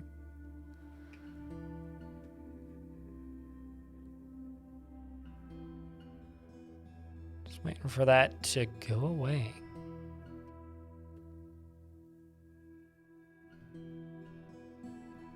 It's a lot of bees.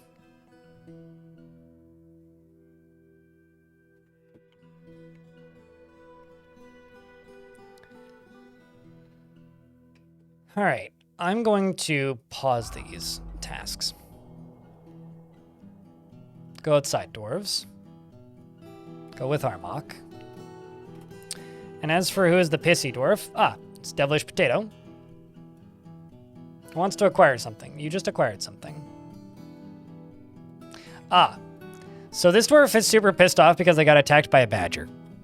And is, constantly reliving that feeling of being attacked by a badger. Okay, so where's this other one?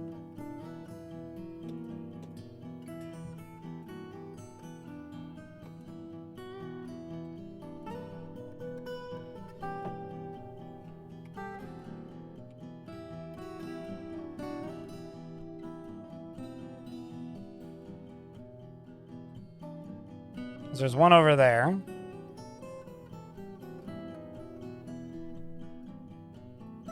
Let's interesting. Purple ice, eh? Oh, it's raining, right. Man. Why didn't I clear that last one?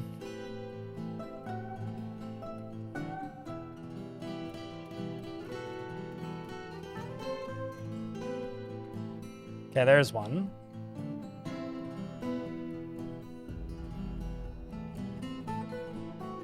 Where's the other ones?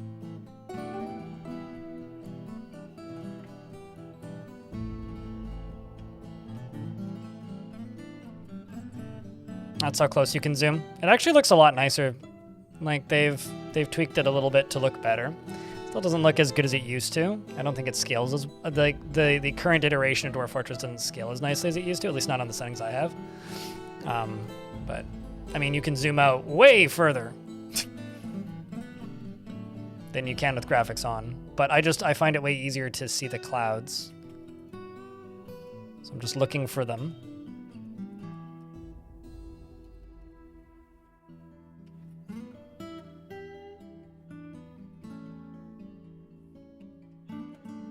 Uh-oh. So something is overcoming those badgers with terror. I don't know what. Perhaps the dwarves. But they're all running into that cloud. Excellent. So we're gonna have to wait for a second here.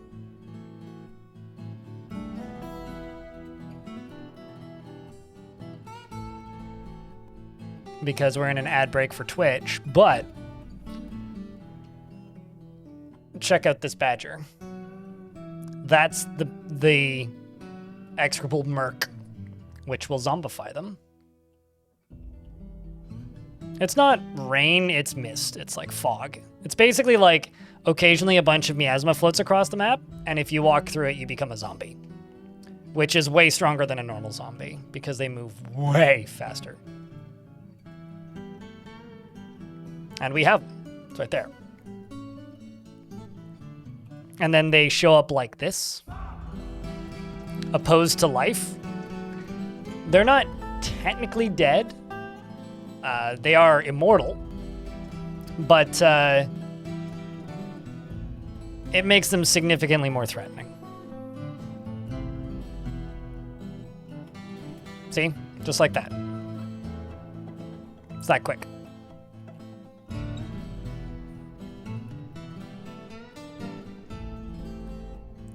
So I've got to lock these dwarves inside, like now. Because here comes, well, this is just a normal badger cub. Okay. This is actually bad. I was gonna say, if they run into those traps, we're in trouble. Have to check in.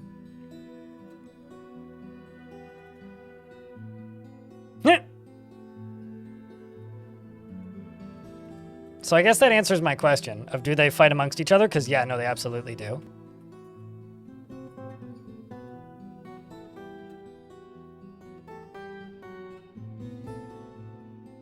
Hold on a second.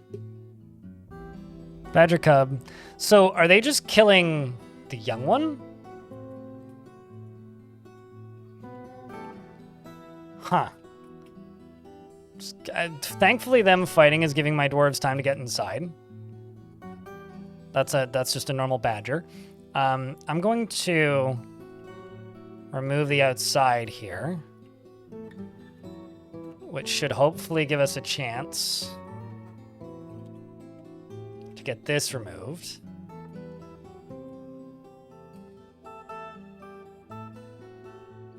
Both of those removed.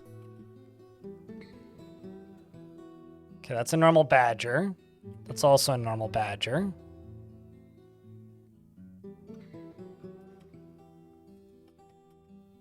Okay, so yep, they're still fighting. Teeth going everywhere. Stream lagged because your Wi-Fi's so bad. I mean, you can turn down the stream quality, Mercury, but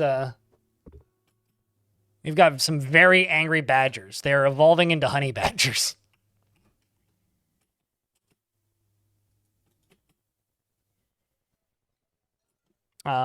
Right here, these are normal badgers. I'm going to train them, and we're just going to butcher them.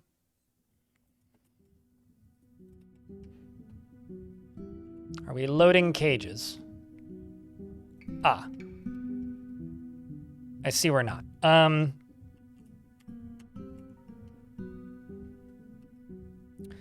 Well, in that case, I'm going to deconstruct this, deconstruct this, deconstruct this, deconstruct this, deconstruct this, and that. And then just keep staring at this.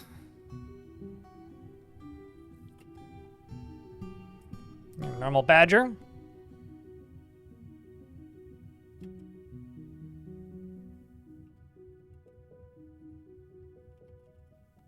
Just gonna butcher those real quick.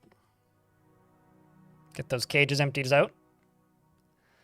Where's the mushrooms for the badgers? Underground, probably.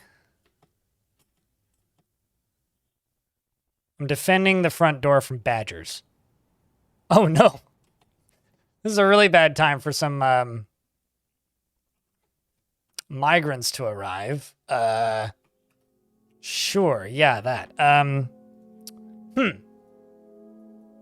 Okay. Well, good luck to them. Does this say that's just a normal badger? All right. Normal badger runs away. Chat. I need you to do me a real big favor right now, which is I need a big round of beers.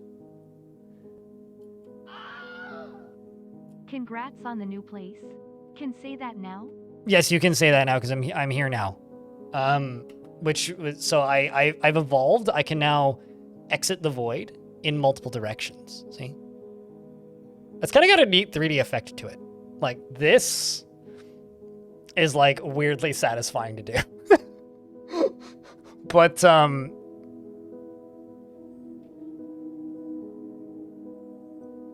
because like here I'll break the illusion for a second here. This is a green screen. It's also like a terribly set up green screen that's at an awkward angle because I don't actually have a stand for it yet. Hopefully that's going to arrive today on Amazon.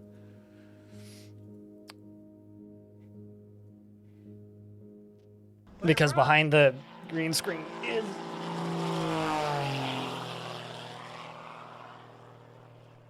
I wonder if you guys can even see it. Here, let's just... Is it too dark back there? My bad. Yeah. So. Yeah, but it also means I can sort of do this. Doesn't look great, but that's because, yeah, it's not properly set up yet. We're getting there. Although, actually, I can probably make it look a little better by turning these on because it's getting dim outside. Does it actually make it look better? Yeah, it does.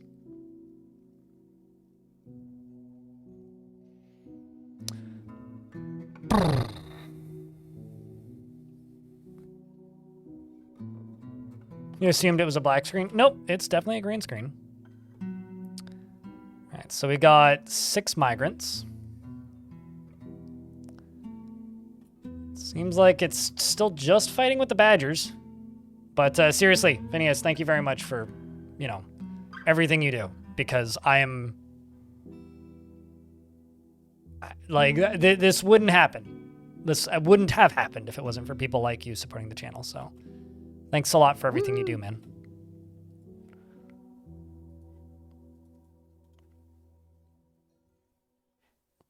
Why you stand right there? Oh, because I paused game. Duh. Dwarves all wander in the side.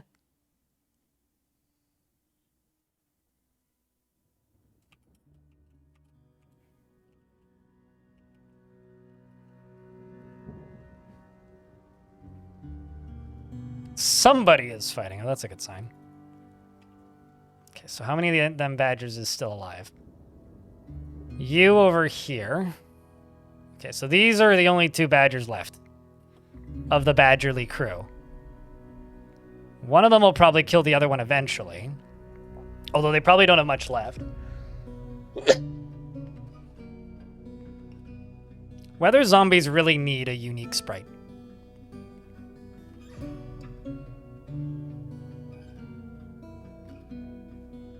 Oh, actually, since Phineas only just got here. This is probably my favorite thing I can do with the green screen. Is I can just, you know, be in front. I should probably make another scene that's just like me in front of the game, you know? Like basically just this, but I'm not gonna bother doing that until I can get it a little bit better so that it doesn't ripple like it is right now. Because what's holding this green screen up right now is a shelf and a broom that's duct taped to the shelf. I presume they'd arrive at once because I ordered a package thing, but it didn't. Badgers do not gain combat stats, so no, they are not gaining combat stats. They're simply losing combat effectiveness. Also, if they've lost their teeth,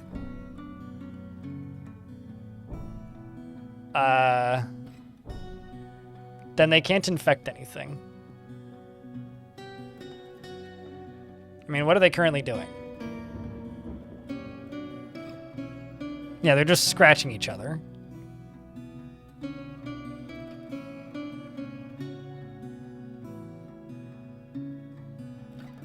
Universal housing? What do you mean?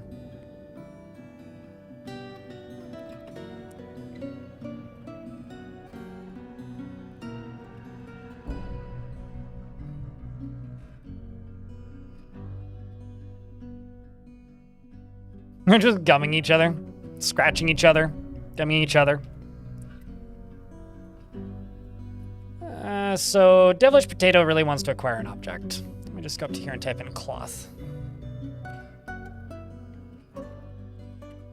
And just real quick check this. Go down to here. Shear animal and spin thread.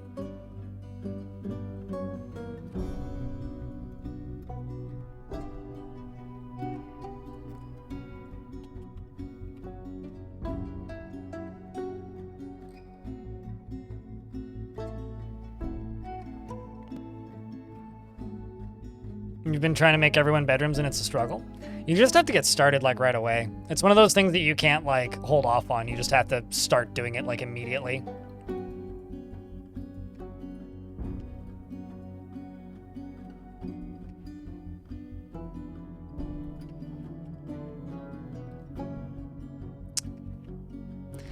There's part of me.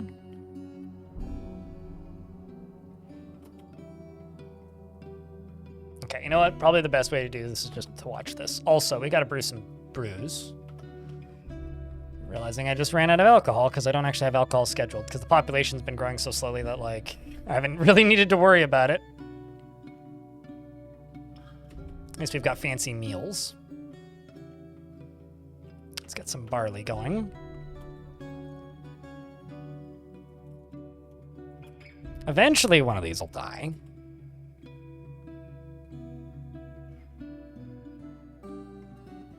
You're sorry for being so needy? Ah, nah. It's fine. I'll just hate you later. Okay, one of them is finally complaining about its life. 20 years later. No, exactly. It's actually very apt. So, my initial plan of how to defend the fortress is only have that long corridor as the way in. And then just there we go. And then just simply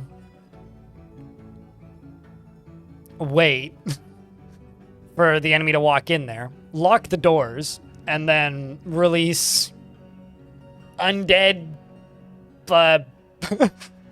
badgers in there with them. And then let them out to kill the rest of them. Why would I need you to, tell me to hydrate when I've been hydrating this whole time?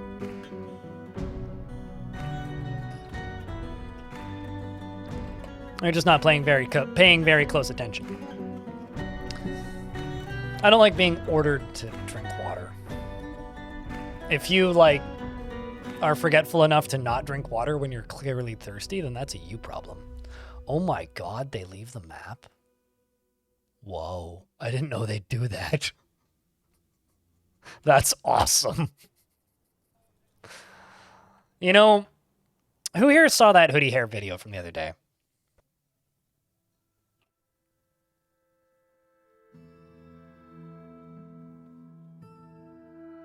Like, genuinely, who here saw that hoodie hair video from the other day? Because if you saw that hoodie hair video from the other day, I wonder if we could do a similar thing, but with zombies like that.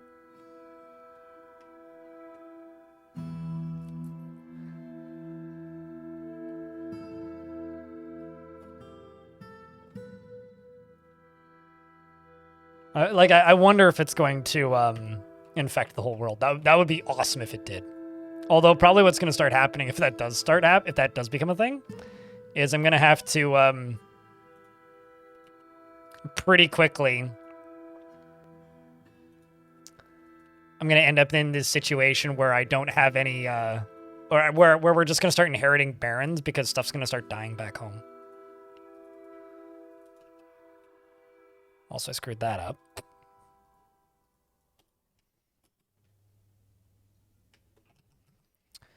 So you, right here, and pull that lever.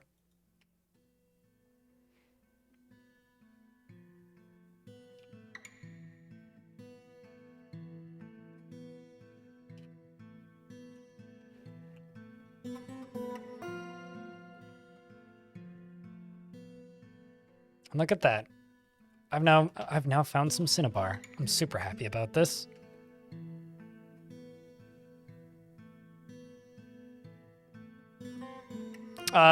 So my bet of what she did, because she does this for a lot of her videos, is remove the alternatives. It's sort of like that world that Cruxmash did ages ago, where he had tame giant beetles. Well, first he modded giant beetles into the game and then removed the non-tame ones.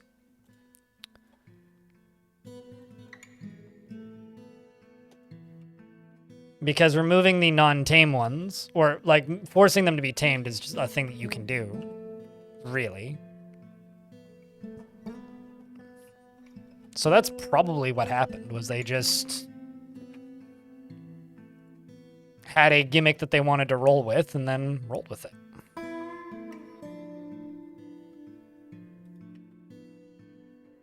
If I had to bet.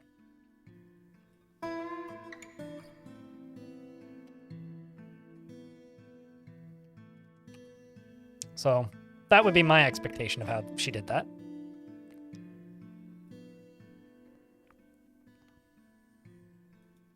On how it can spread. Yeah, I mean, we'll have to like send goblins out and dwarves out. And then go get infected in adventure mode and then run around and spread it a whole bunch. Basically doom the world that way. I mean, it's a pretty large world. We're all the way down here on this beach. So you could, like, you know, go up this way through, apparently I'm allied with elves, go up through this way and start spreading it everywhere, and then spread it up here a whole bunch, and then build a fortress here and see what happens. We're also at war with elves. We're at war with the young bucks. Oh no.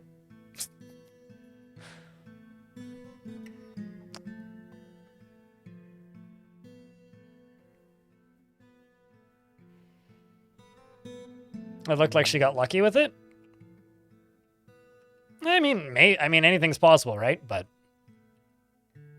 I would presume that was an intended thing.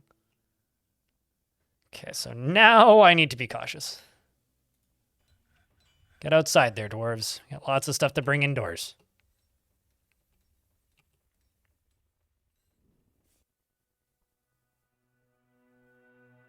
But I would presume that that was an intended thing.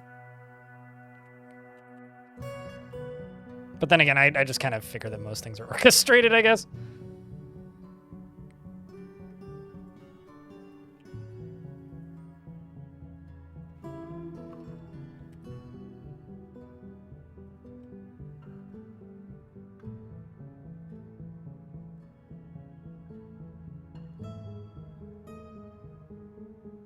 Should clear basically everything up here.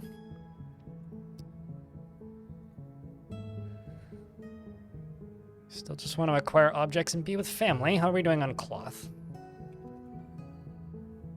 Not great.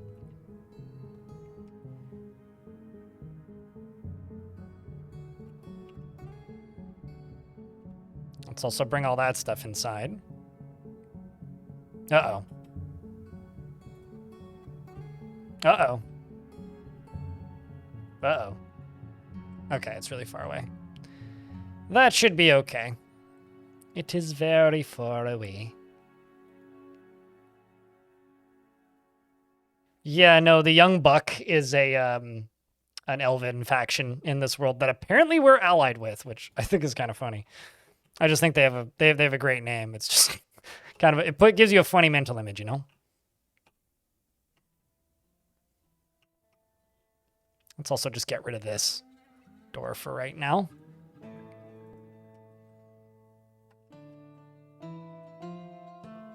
Seems like all of the snow is also melting.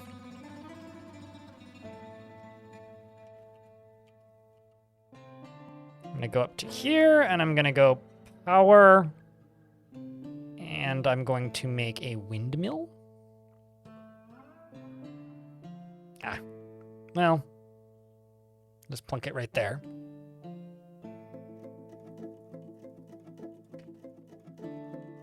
That should be larch block floor.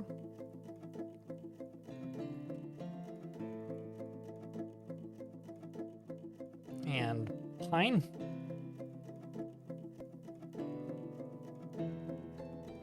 Let's go pine along here. Pine, pine, pine.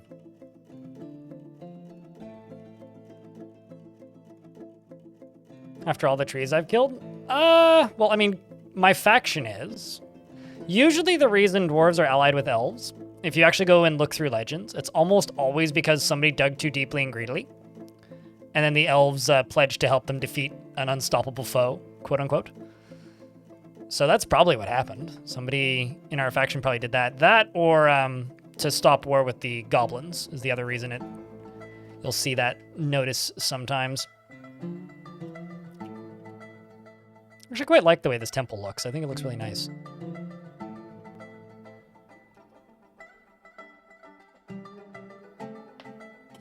I should also make a wooden pedestal. So I gotta put that splint into this bedroom over here.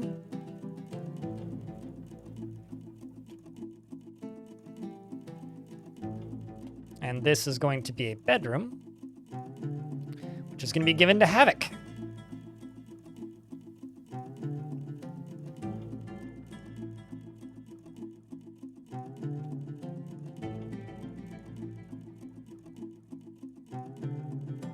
So much reindeer hair.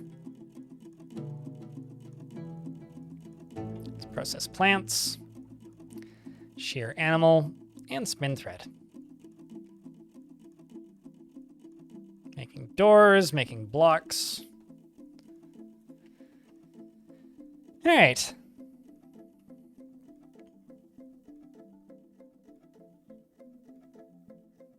You would like to see how dwarf civs interact with other dwarf civs? I mean, don't you already? I've been at war with other dwarven civs before. They're usually just like quietly trading because they have the same ethics, right? So there's less reasons for them to fight because they have the same ethics. If they didn't have the same ethics, there would be like more reason for them to get into disagreements and try and murder each other.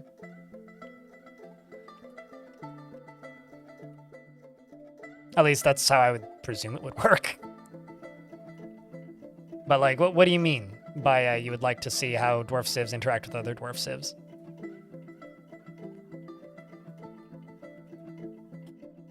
These are going to be different colors than the rest of these walls, but that's okay.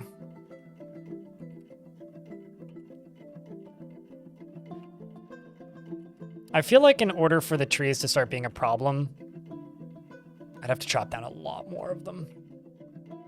But yeah, it is not super unlikely that we will end up on not brilliant terms with the elves in this fort.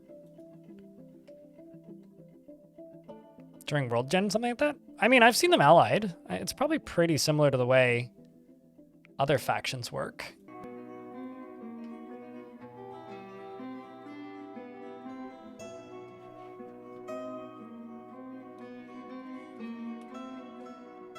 Yep. Just don't say anything. It's all good.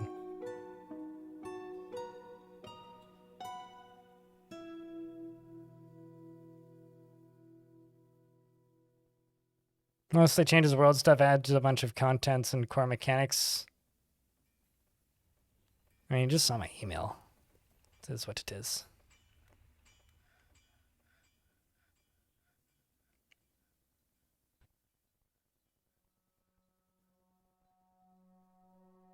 You've played too much Star Sector for the past week?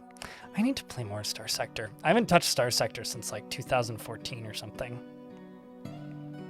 It was like before I started streaming that I played Star Sector last. Which is bloody frustrating, to be honest with you. It's like I should go play that game more, but it's one of the few games that I am genuinely intimidated by, and I don't know why. So bad at Star Sector. Yeah, we all have games that we're bad at. I think that's probably why I'm intimidated by it, because I hear a lot of people saying that they're bad at it.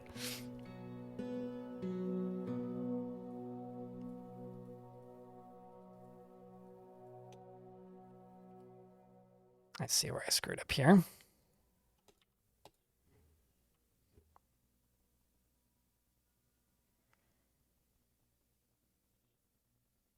Expansions? Don't you mean patches?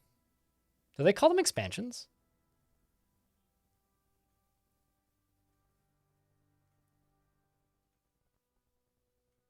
Go get it. 15 bucks. I already own it. It's still in my email somewhere if I dig, Bar Jumper. I bought it like, oh geez, when Total Biscuit made a video out of it. If that says anything. Because Total Biscuit did a WTF is of it. Back when it was called Starfarer, I think. It had a different name. But it had to change its name because it apparently was accidentally stealing the name of a board game, which was also a science fiction game.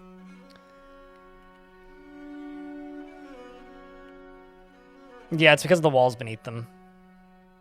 I'm like staring for it now.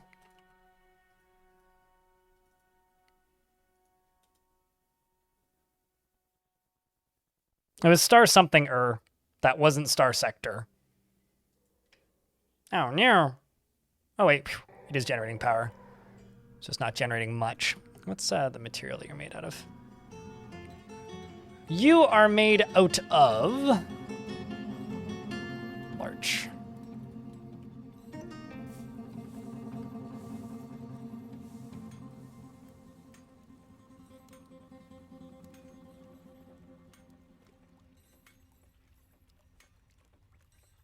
I'll just build some more of thems.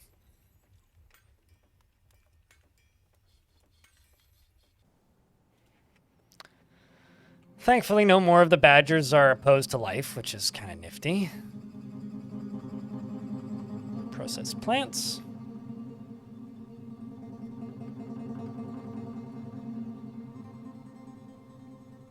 And shear animal. And spin thread.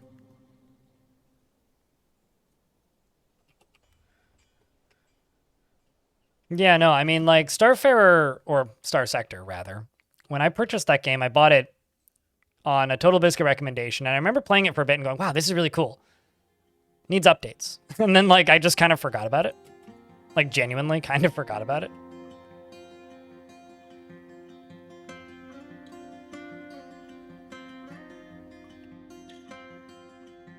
And then I want to say it was, what, Seth or whoever? I'm pretty sure it was Seth. Made a video out of it, and then everybody discovered it, all simultaneously. And I'd forgotten it existed. But yeah, no, I mean, it's practically a 4X game now, isn't it? Actually, you know what? I don't need that last bit right there. Are you able to butcher the zombified creatures? No. And training them, it'll probably let me hit the button to train them, but if I train them, it's not going to end very well. For whatever that's worth.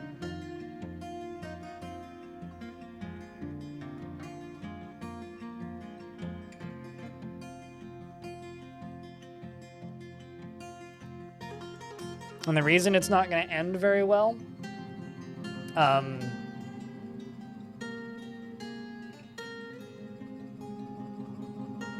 is it'll probably say that they're trained, but then they'll just murder you anyway.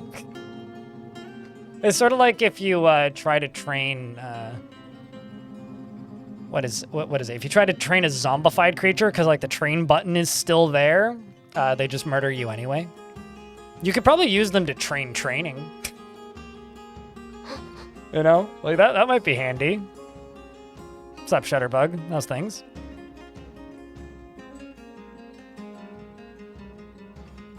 It's a game that's good enough that you'll repurchase it on stream. I'm not gonna lie, there is part of me where the only reason I haven't actually played it is because I'd have to repurchase it. Or not repurchase it, but like I've been feeling like, oh yeah, I'll play that once it gets to Steam, was kind of like the thought that I had back in the day, because I did play it ages ago and then kind of was like, well, this is kind of unfinished. I'll play it when it's ready for Steam. And, you know, it's still not... Wanderbots, thanks for the raid, man. What's up? Welcome, Raiders. What were you guys plucking away at today? I'm just trying not to fall asleep because it's been a very long week. I moved this past weekend, and now I live in a new place, and I feel like I haven't slept yet. But good news is I'm mostly moved in. But if you guys don't know Wonderbots, he does the YouTube things a lot and streams sometimes. Plays a fun variety of indie games. Have I slept? Not enough. Because like every evening I'm just like organizing stuff and like putting stuff away. Because like most everything's out of boxes now. I've got a couple Rubbermaid containers. Yesterday I built a bike stand. Like I've got all sorts of like little odds and ends and things to do. But yeah, I've slept. I've only slept about 6.5 hours a night though. So I haven't slept enough. I have slept, just not enough.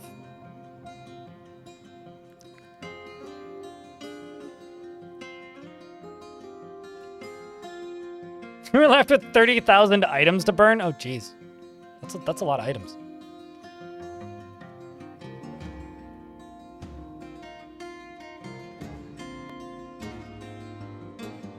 I'm actually just going to go to you right here and just tell you to make a mine... Oh, nope, not a bed. A mine cart. I'm just going to make this into an infinite dump stockpile. So, yeah, no, I have in fact slept. I've most definitely slept. I just haven't slept enough. Which I guess is kind of a similar problem to a degree. Actually, let's just do this here.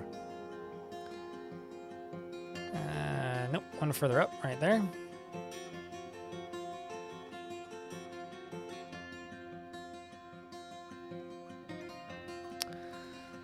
Gonna need a lot more blocks to do that, but that's eventually, I think I will just build that tower. Just do it all at once. Fort sure has skeletons in the closet. I mean, if you've got like creatures in the caverns, you may just want to nerf the creatures in the caverns, because that's often like a pretty major cause of lag. So if you need to help sort out your lag, that might be one of the better ways to do that. Certainly what I would look into.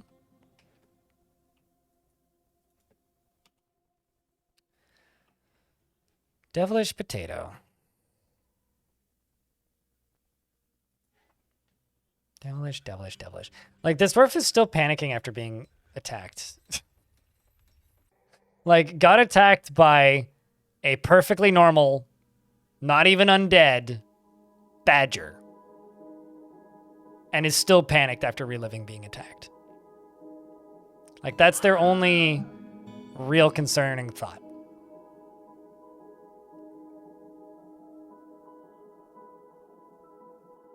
For some reason, that didn't go off on my end.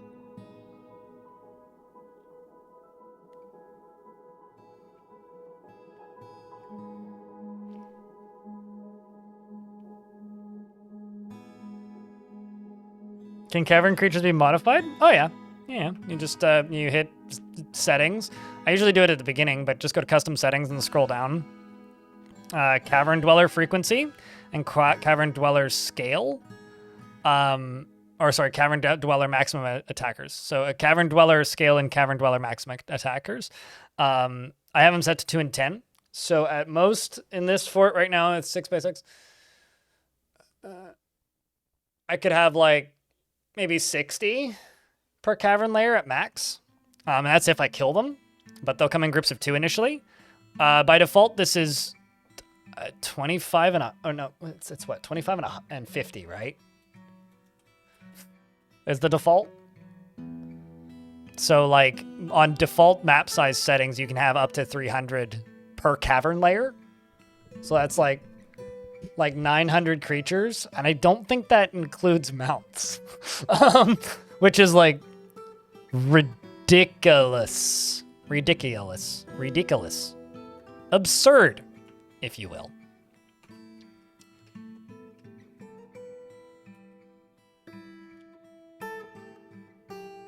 And also, because we talked about it, I'm actually going to make a minecart track here.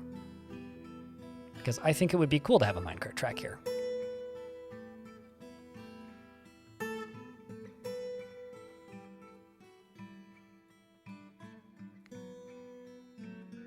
Especially as I slowly build this fortress up.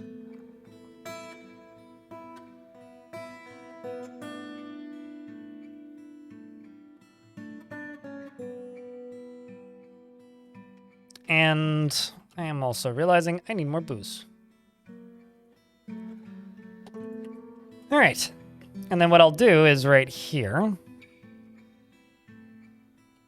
Maybe actually like right there. Well, I was really thinking like right there. So let's just go right here. This is going to be like the shortest minecart route I've ever built, but it'll look cool. That's what matters.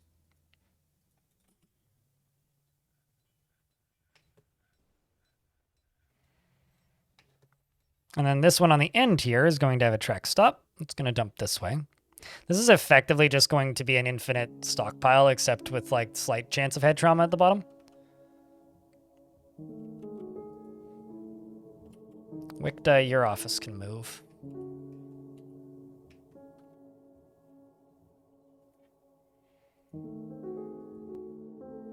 Just going to put Wicta's office like right there. And fill in this half. Are these pine? Yeah, we'll just do pine walls. And then a pine wall right there. Let's do a table. And a chair. And this can be Wicta's office. Down here, this bedroom is given to Havoc. Right behind your bed, I'm going to put a pedestal right there. I'm also going to put pine flooring up here. Pine flooring up here. And I will connect this, or put that splint onto that. How's the surface fort going? Well, it's not entirely on the surface, but for something that's mostly on the surface, I think it's pretty well. We got going pretty well. We caught one zombie badger, and we got to watch some zombie badgers fight. So I think pretty good, honestly.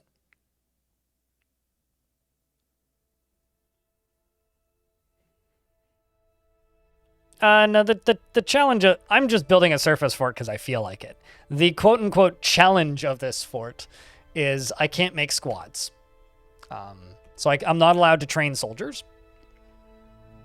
That is the challenge here. And the only thing I'm allowed to use as defense is the zombies that I catch.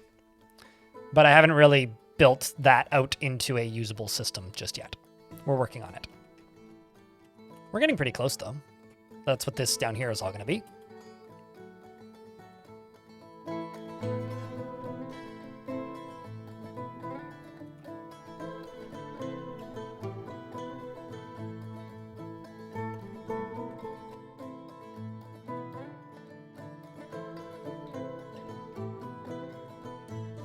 Slight chance of trauma, head trauma for the thrill of it. Naturally.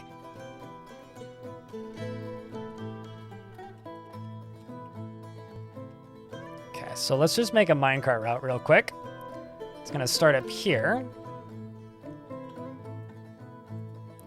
It's going to just have normal settings, except we're going to glide south. It's going to load from here.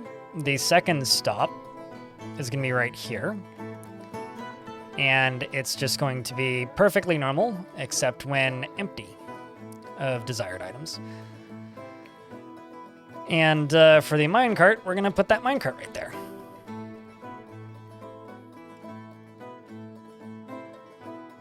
And hopefully nobody's standing directly beneath it when it falls. Because then you won't have a head left. You'll just be kind of flat. And since we were talking earlier about setting up something that doesn't collapse, or doesn't let things in, I can make a grate. I can go up to here, and I can go to traps and make a pressure plate. Oh, I see. Minecart's trigger.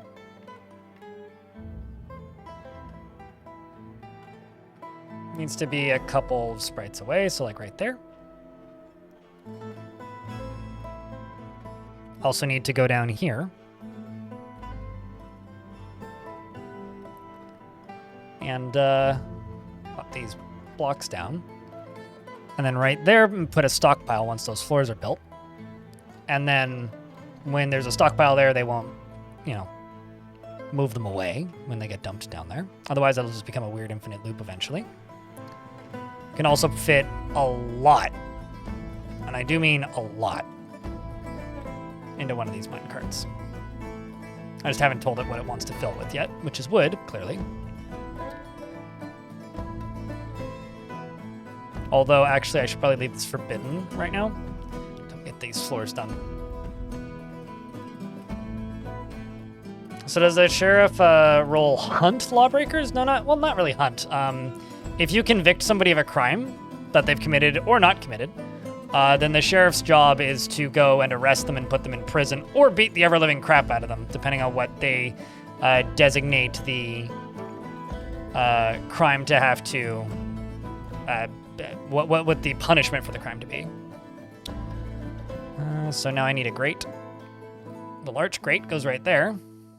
And then I'm going to link this plate to that grate. Then the last and final thing I need to do is forbid all of this. Blink. So now I just need somebody to link a building to trigger, which is currently you right here.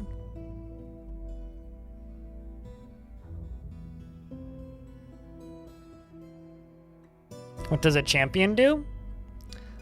So a champion is supposed to be the... How do I word this? A champion is the character who is the leader of the military, sort of, or like the representative of the military. They are supposed to have some tasks in the future, but currently all they really do is they kind of act like a teacher for your military. They go around and they train your military if your military is sparring. Is a champ like a bodyguard? I mean, yeah, I guess you could probably use them like that. But usually what ends up happening is the dwarf who becomes a champion is usually just a military dwarf that the player likes. That's usually what I end up using them for, fried onions. Is there a way to cure the zombies? Nope. And now there's another cloud making more. So, it's time to turn the burrow back on. Where it be? Ooh.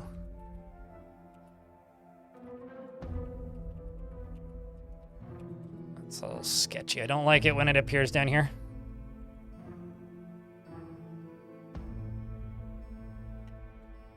Eesh.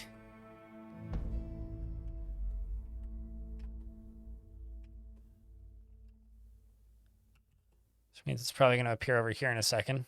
Yep, there it is. It's going directly above us.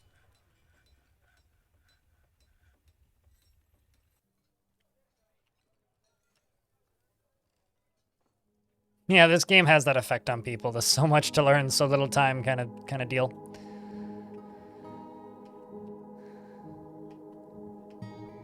Okay, so now I can go up to this minecart and I should be able to unforbid it.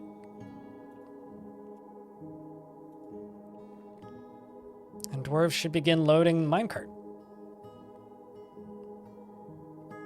Should, anyway.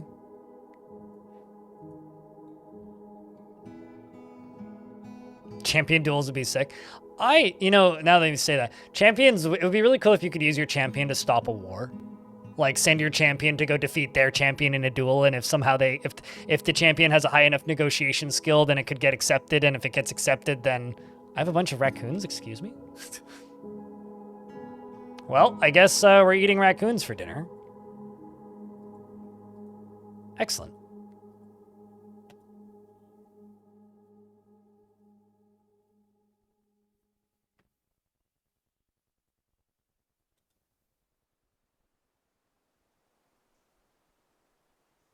Did I set this up correctly?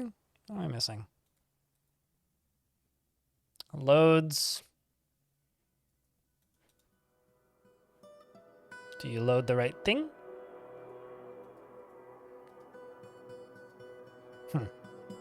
Should. They're probably just too busy.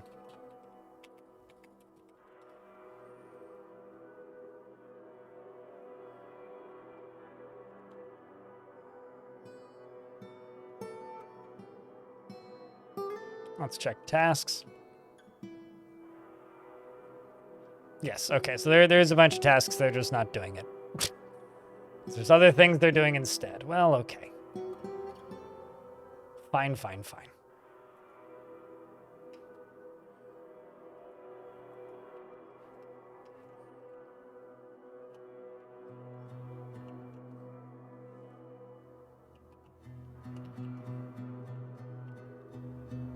Can you guys hear that car revving its engine on my microphone?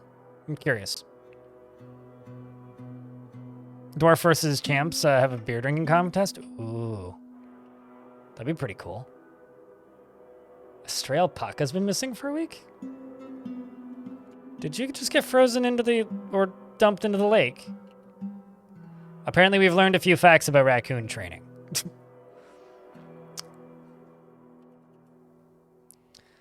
I do in fact have a breeding pair of raccoons as well.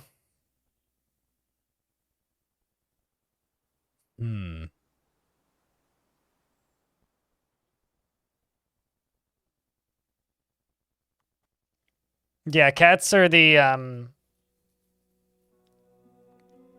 pretty unique like that, where they decide who they want their owner to be. I mean, I could make zombie raccoons. I don't need to tame them to do that, though.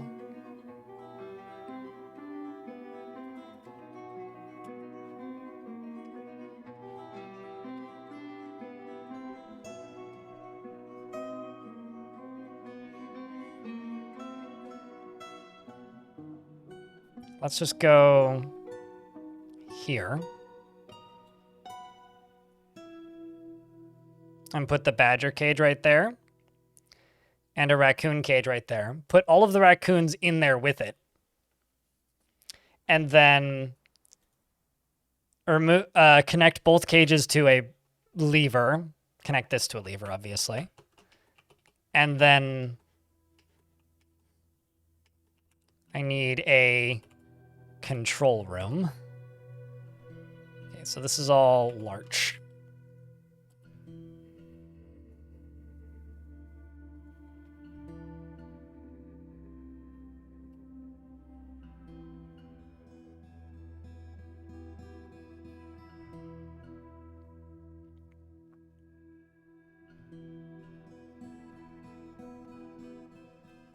So down here, I'm going to put a lever. And I'm going to make another lever over here.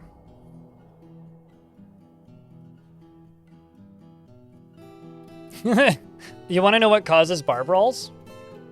Because you can absolutely avoid them. Then do so. I can tell you if you'd like.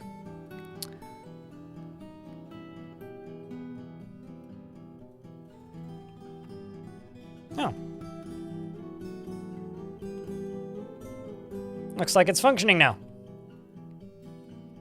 So as you can see, they've fallen through because they were in place there. So let's watch this. Do a lap. Tavern keepers and bards cause them.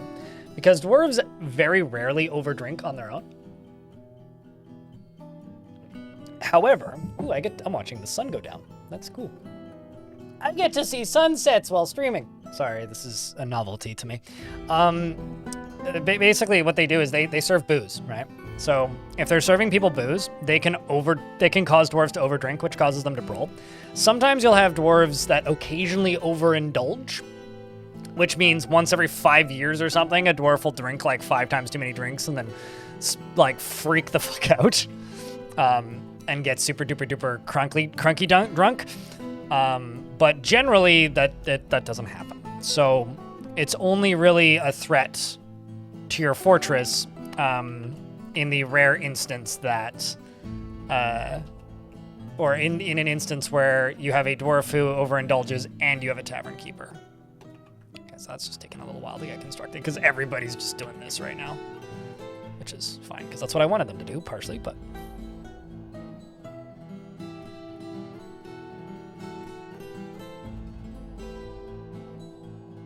How did I manage that? Just used one strip of bayberry. Whoop.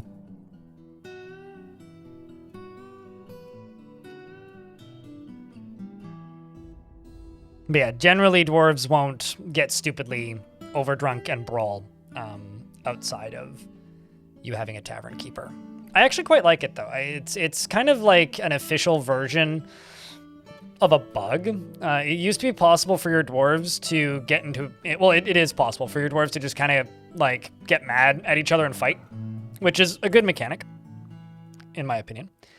And the issue with that mechanic is that, well, it was a bug that kind of became accepted as a mechanic, which is never really a good thing in games.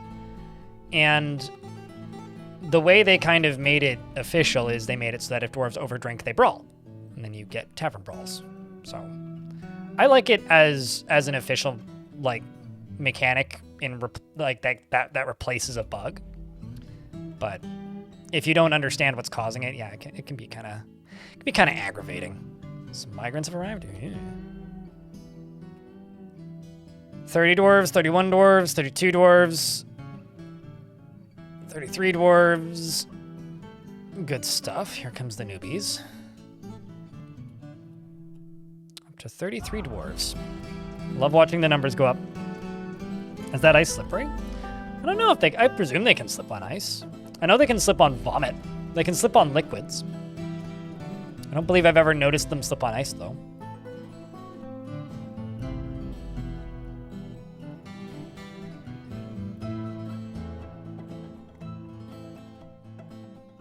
Ah, that was going to happen inevitably.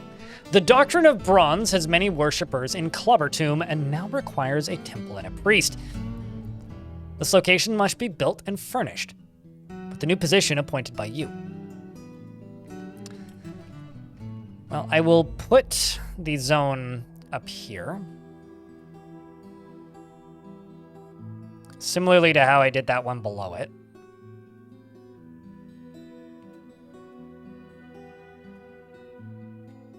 However,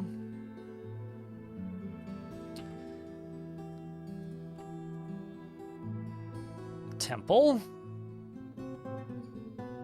this one. They worship Burr.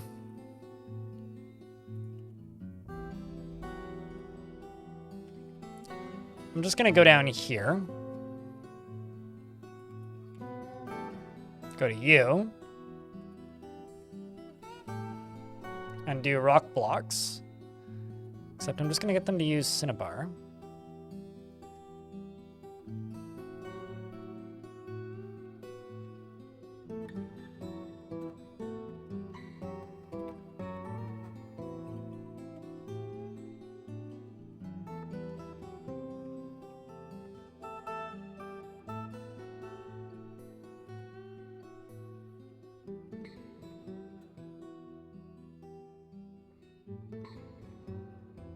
And I'm also going to get them brewing more booze. Probably automate this one soon.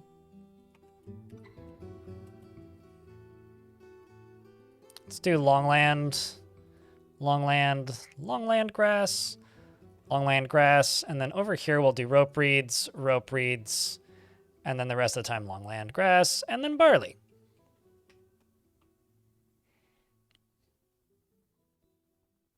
It would come in really handy. Or are you saying make a skating rink? Okay, I mean, we could consider doing something like that. Why not?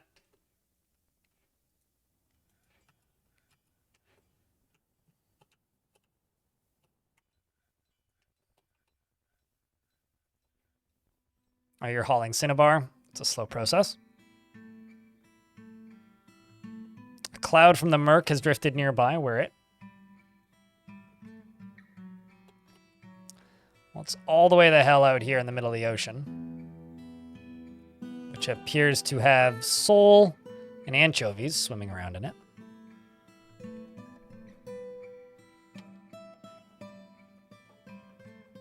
It's kind of... I'm still hoping that we'll get some sort of, like, sea creatures in this map at some point. I think that would be really nice if we did. Really quite nifty. Okay, so I'm going to... Wait, what happens if I assign this badger? Or the raccoons to the badger cage?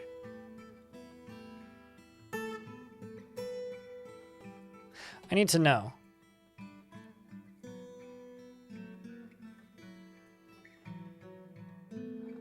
That I need to know. I really need to know. Harvest the surface crops and then make sure that you're processing them in a format that gets you seeds back. Cooking them doesn't give you seeds back. Processing them gives you seeds back. And brewing them gets you seeds back. And I think milling them gives you seeds back. But you need bags to mill.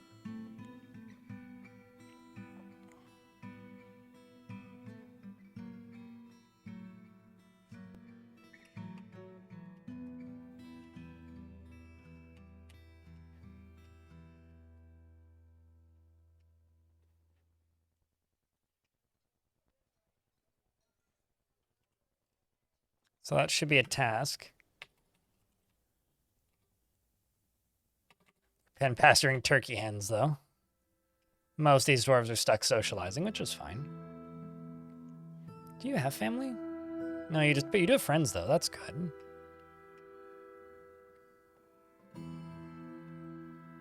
Trying to zombify some raccoons here.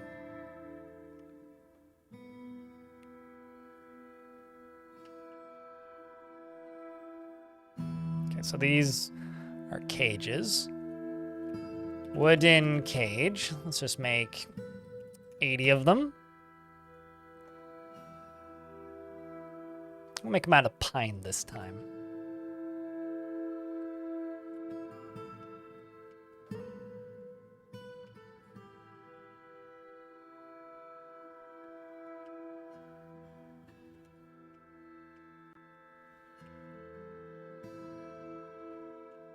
Come on, dwarves. Still in the burrow. Really don't want to do that task, no, do they?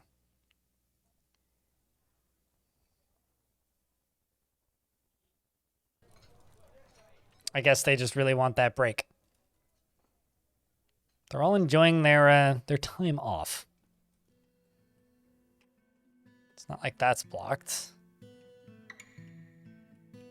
That looks so mysterious with their hoods on. Yeah, their little Mysterious little bastards. That's for sure.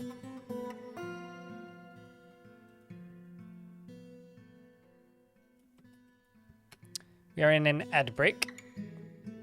So I'll pause the game for a little bit until the ads are completed. I'll be right back, chat. I gotta go do something. Since we're in ads anyway.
This is Taiga, and then the other half is Ocean, 0 Omega, in YouTube chat.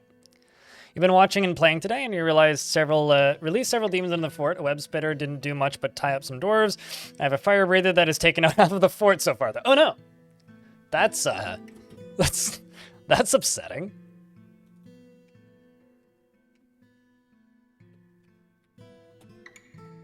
You're making Cinemar blocks. So is there a particular reason why nobody seems to want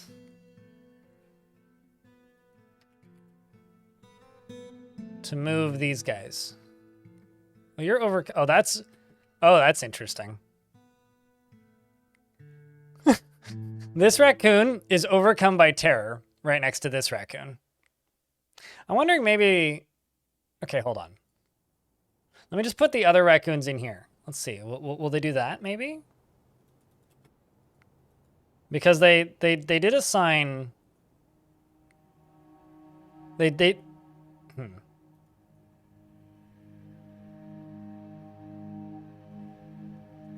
maybe we'll just keep you in here, but... Oh, no. Another creepy cloud is floating by. Ooh, this one's inconvenient. Good thing we're not outside. That one's also like mixing in with the mist from the waves. Okay, so let's hook that bridge up, because that's what I need to do. Let's go up to here, link you up to something, go down to here, link that, and then give it a little pull. And then you, right here, link up to that, and link up to that. So connecting one lever to those two cages, and then the other lever to this drawbridge. Oh no, raccoon is wild again. Well, it's no longer even a trained raccoon, so there's nothing to feel bad about.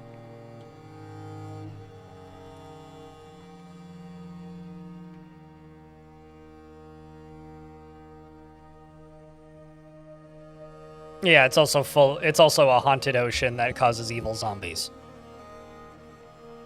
It's haunted. The creepy clouds come from the haunted biome. The only difference between haunted and terrifying is terrifying tends to have bigger monsters and wild zombies.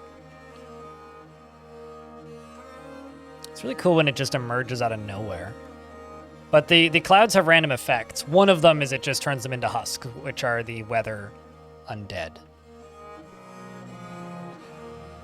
We just happened to have that. For better or for Gearist.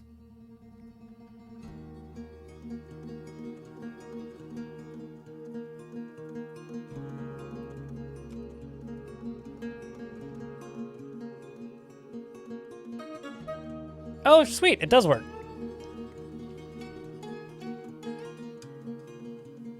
Okay, so let's see what happens to this raccoon. So currently this raccoon is getting put in the cage with the zombie. If I can just put them into a cage with a zombie and they get made into a zombie, this will be the easiest process of all time. For some reason, I'm expecting to not be so lucky. But I'm going to cross my fingers and hope. Because my god, if you just get put into that cage with the zombie and then bang.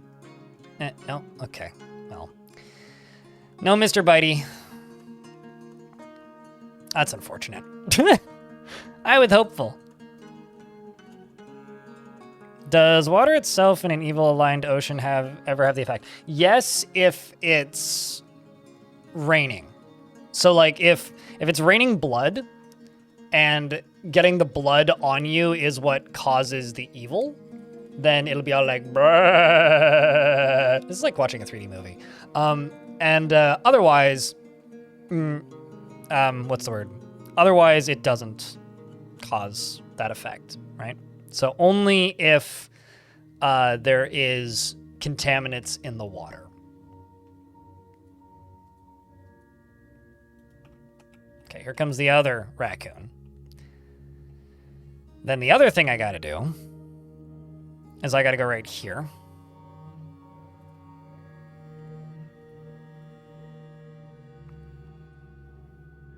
Let's go larch. And then flooring. And then I will put some traps in here. Lock these two doors. Well, actually, I can just lock them right now. And then once they all have cages in them, I'm going to release them from there and catch them.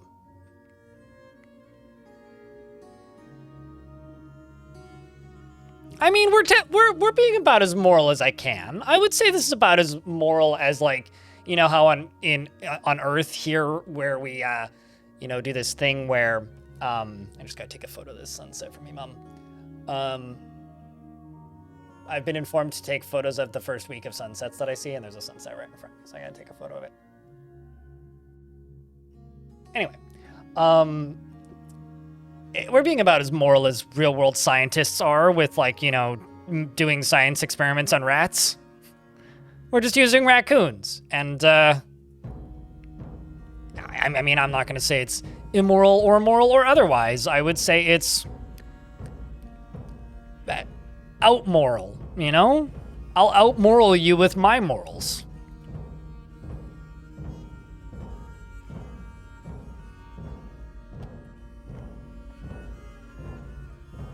What do you mean, is this an updated graphics set? This is completely vanilla. We're not treating the animals badly. The animals are going to be treating the animals badly, okay?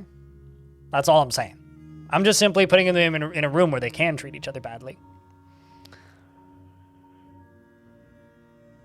Dwarf medical lawyers have told me not to comment. Yeah.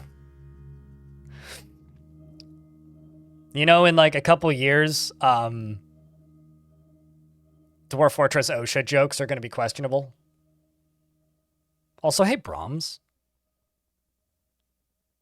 It's good to see you, mate. Hope you've been well. I've moved, so if I'm escaping from the square, that's why. Oh, it's all good. You're allowed to go MIA. That is absolutely acceptable and within the EULA. Am I still in Canada? Yeah, I'm about 90 kilometers away from where I used to be. Still in BC, even. Still in a city. Just a different city.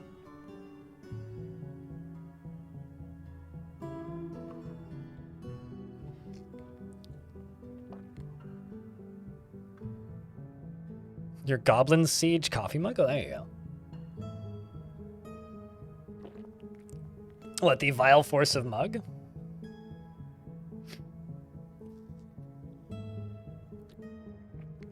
All right, let's test this sucker. So pulling this lever should cause the experiments to commence. We've also got another artifact. Means I need to make a new house. It's Iron Zack, the miner. So the lever has been pulled. So now they're fighting.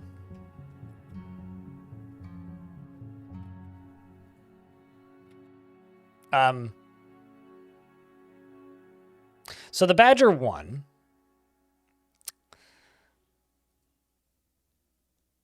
That's unfortunate. I don't feel bad. You feel bad. Does it have no teeth? That'd be awkward. Iron Zack claims a stoneworker's workshop. All right, Iron Zack. Grab shale and needs stacked cloth, a quarry, a forest, stacked cloth, a quarry, and a forest. What do I have for cloth? Telling me you need silk? I mean, that's okay. Can give you silk as of when they arrive to purchase it. Or to trade, rather. That'll be easy enough.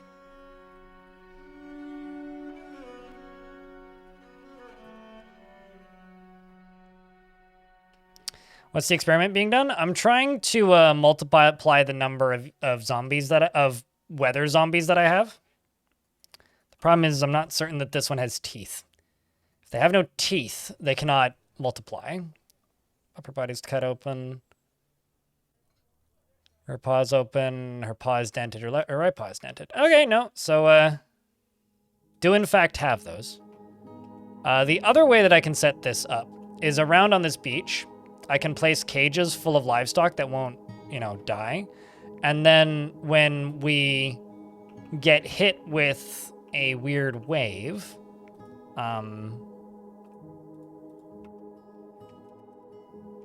or a cloud, I can then just tell them to go deal with it.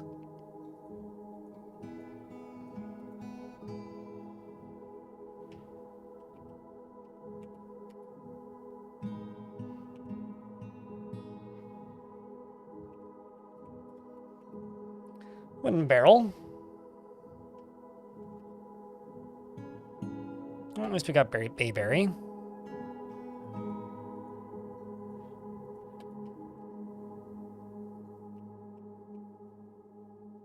And I'm going to expand where the dwarfs are allowed to go. Out to there.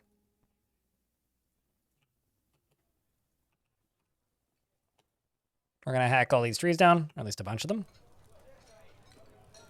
Get out there, dwarves. Many tasks must be completed.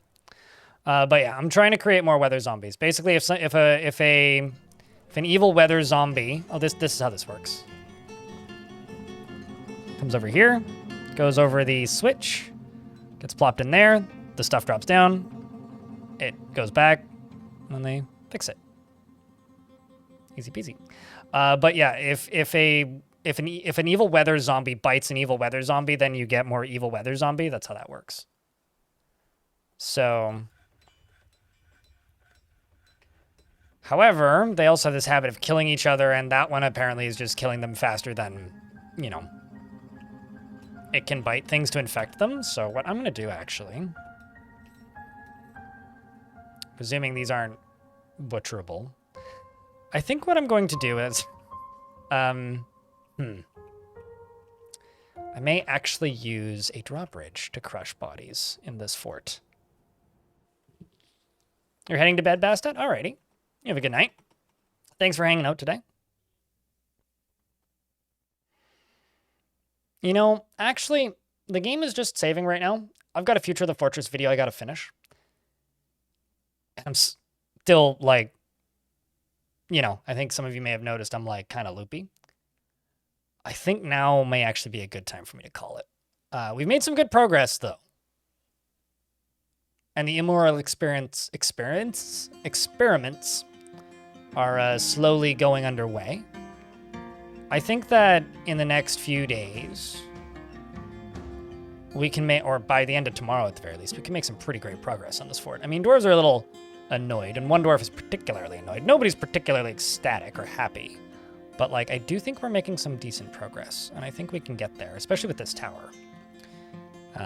We can get some dyes going and start working away at that aquifer.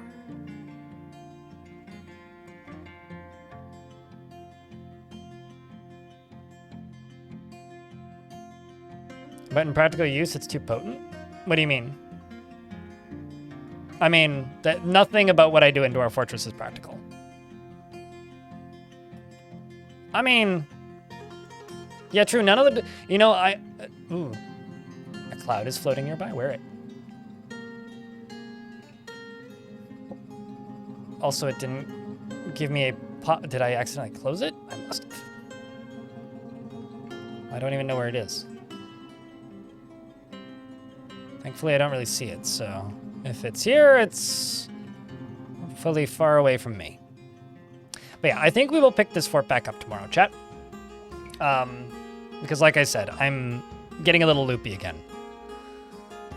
I think I'm just going to be exhausted for like the rest of the week, pretty much. We will be streaming tomorrow, normal time. And it is probable that I'll take Friday off, unless a few things get done tonight and tomorrow night. So, if those things get done tonight and tomorrow night, then we'll absolutely stream Friday. Otherwise, I gotta say, chat, don't go anywhere. We're gonna go raid somebody. But Twitch chat, well, you stick around. YouTube chat, I gotta shut you down. Yeah, I've made note about the strange mood guy. We'll check in on him tomorrow when I start the fort up. But we'll be live normal time tomorrow. You know, at 9 a.m. Pacific here on Twitch, 10 a.m. Pacific on the YouTube channel. And yeah, I'm starting to get used to having this green screen. I think it looks okay.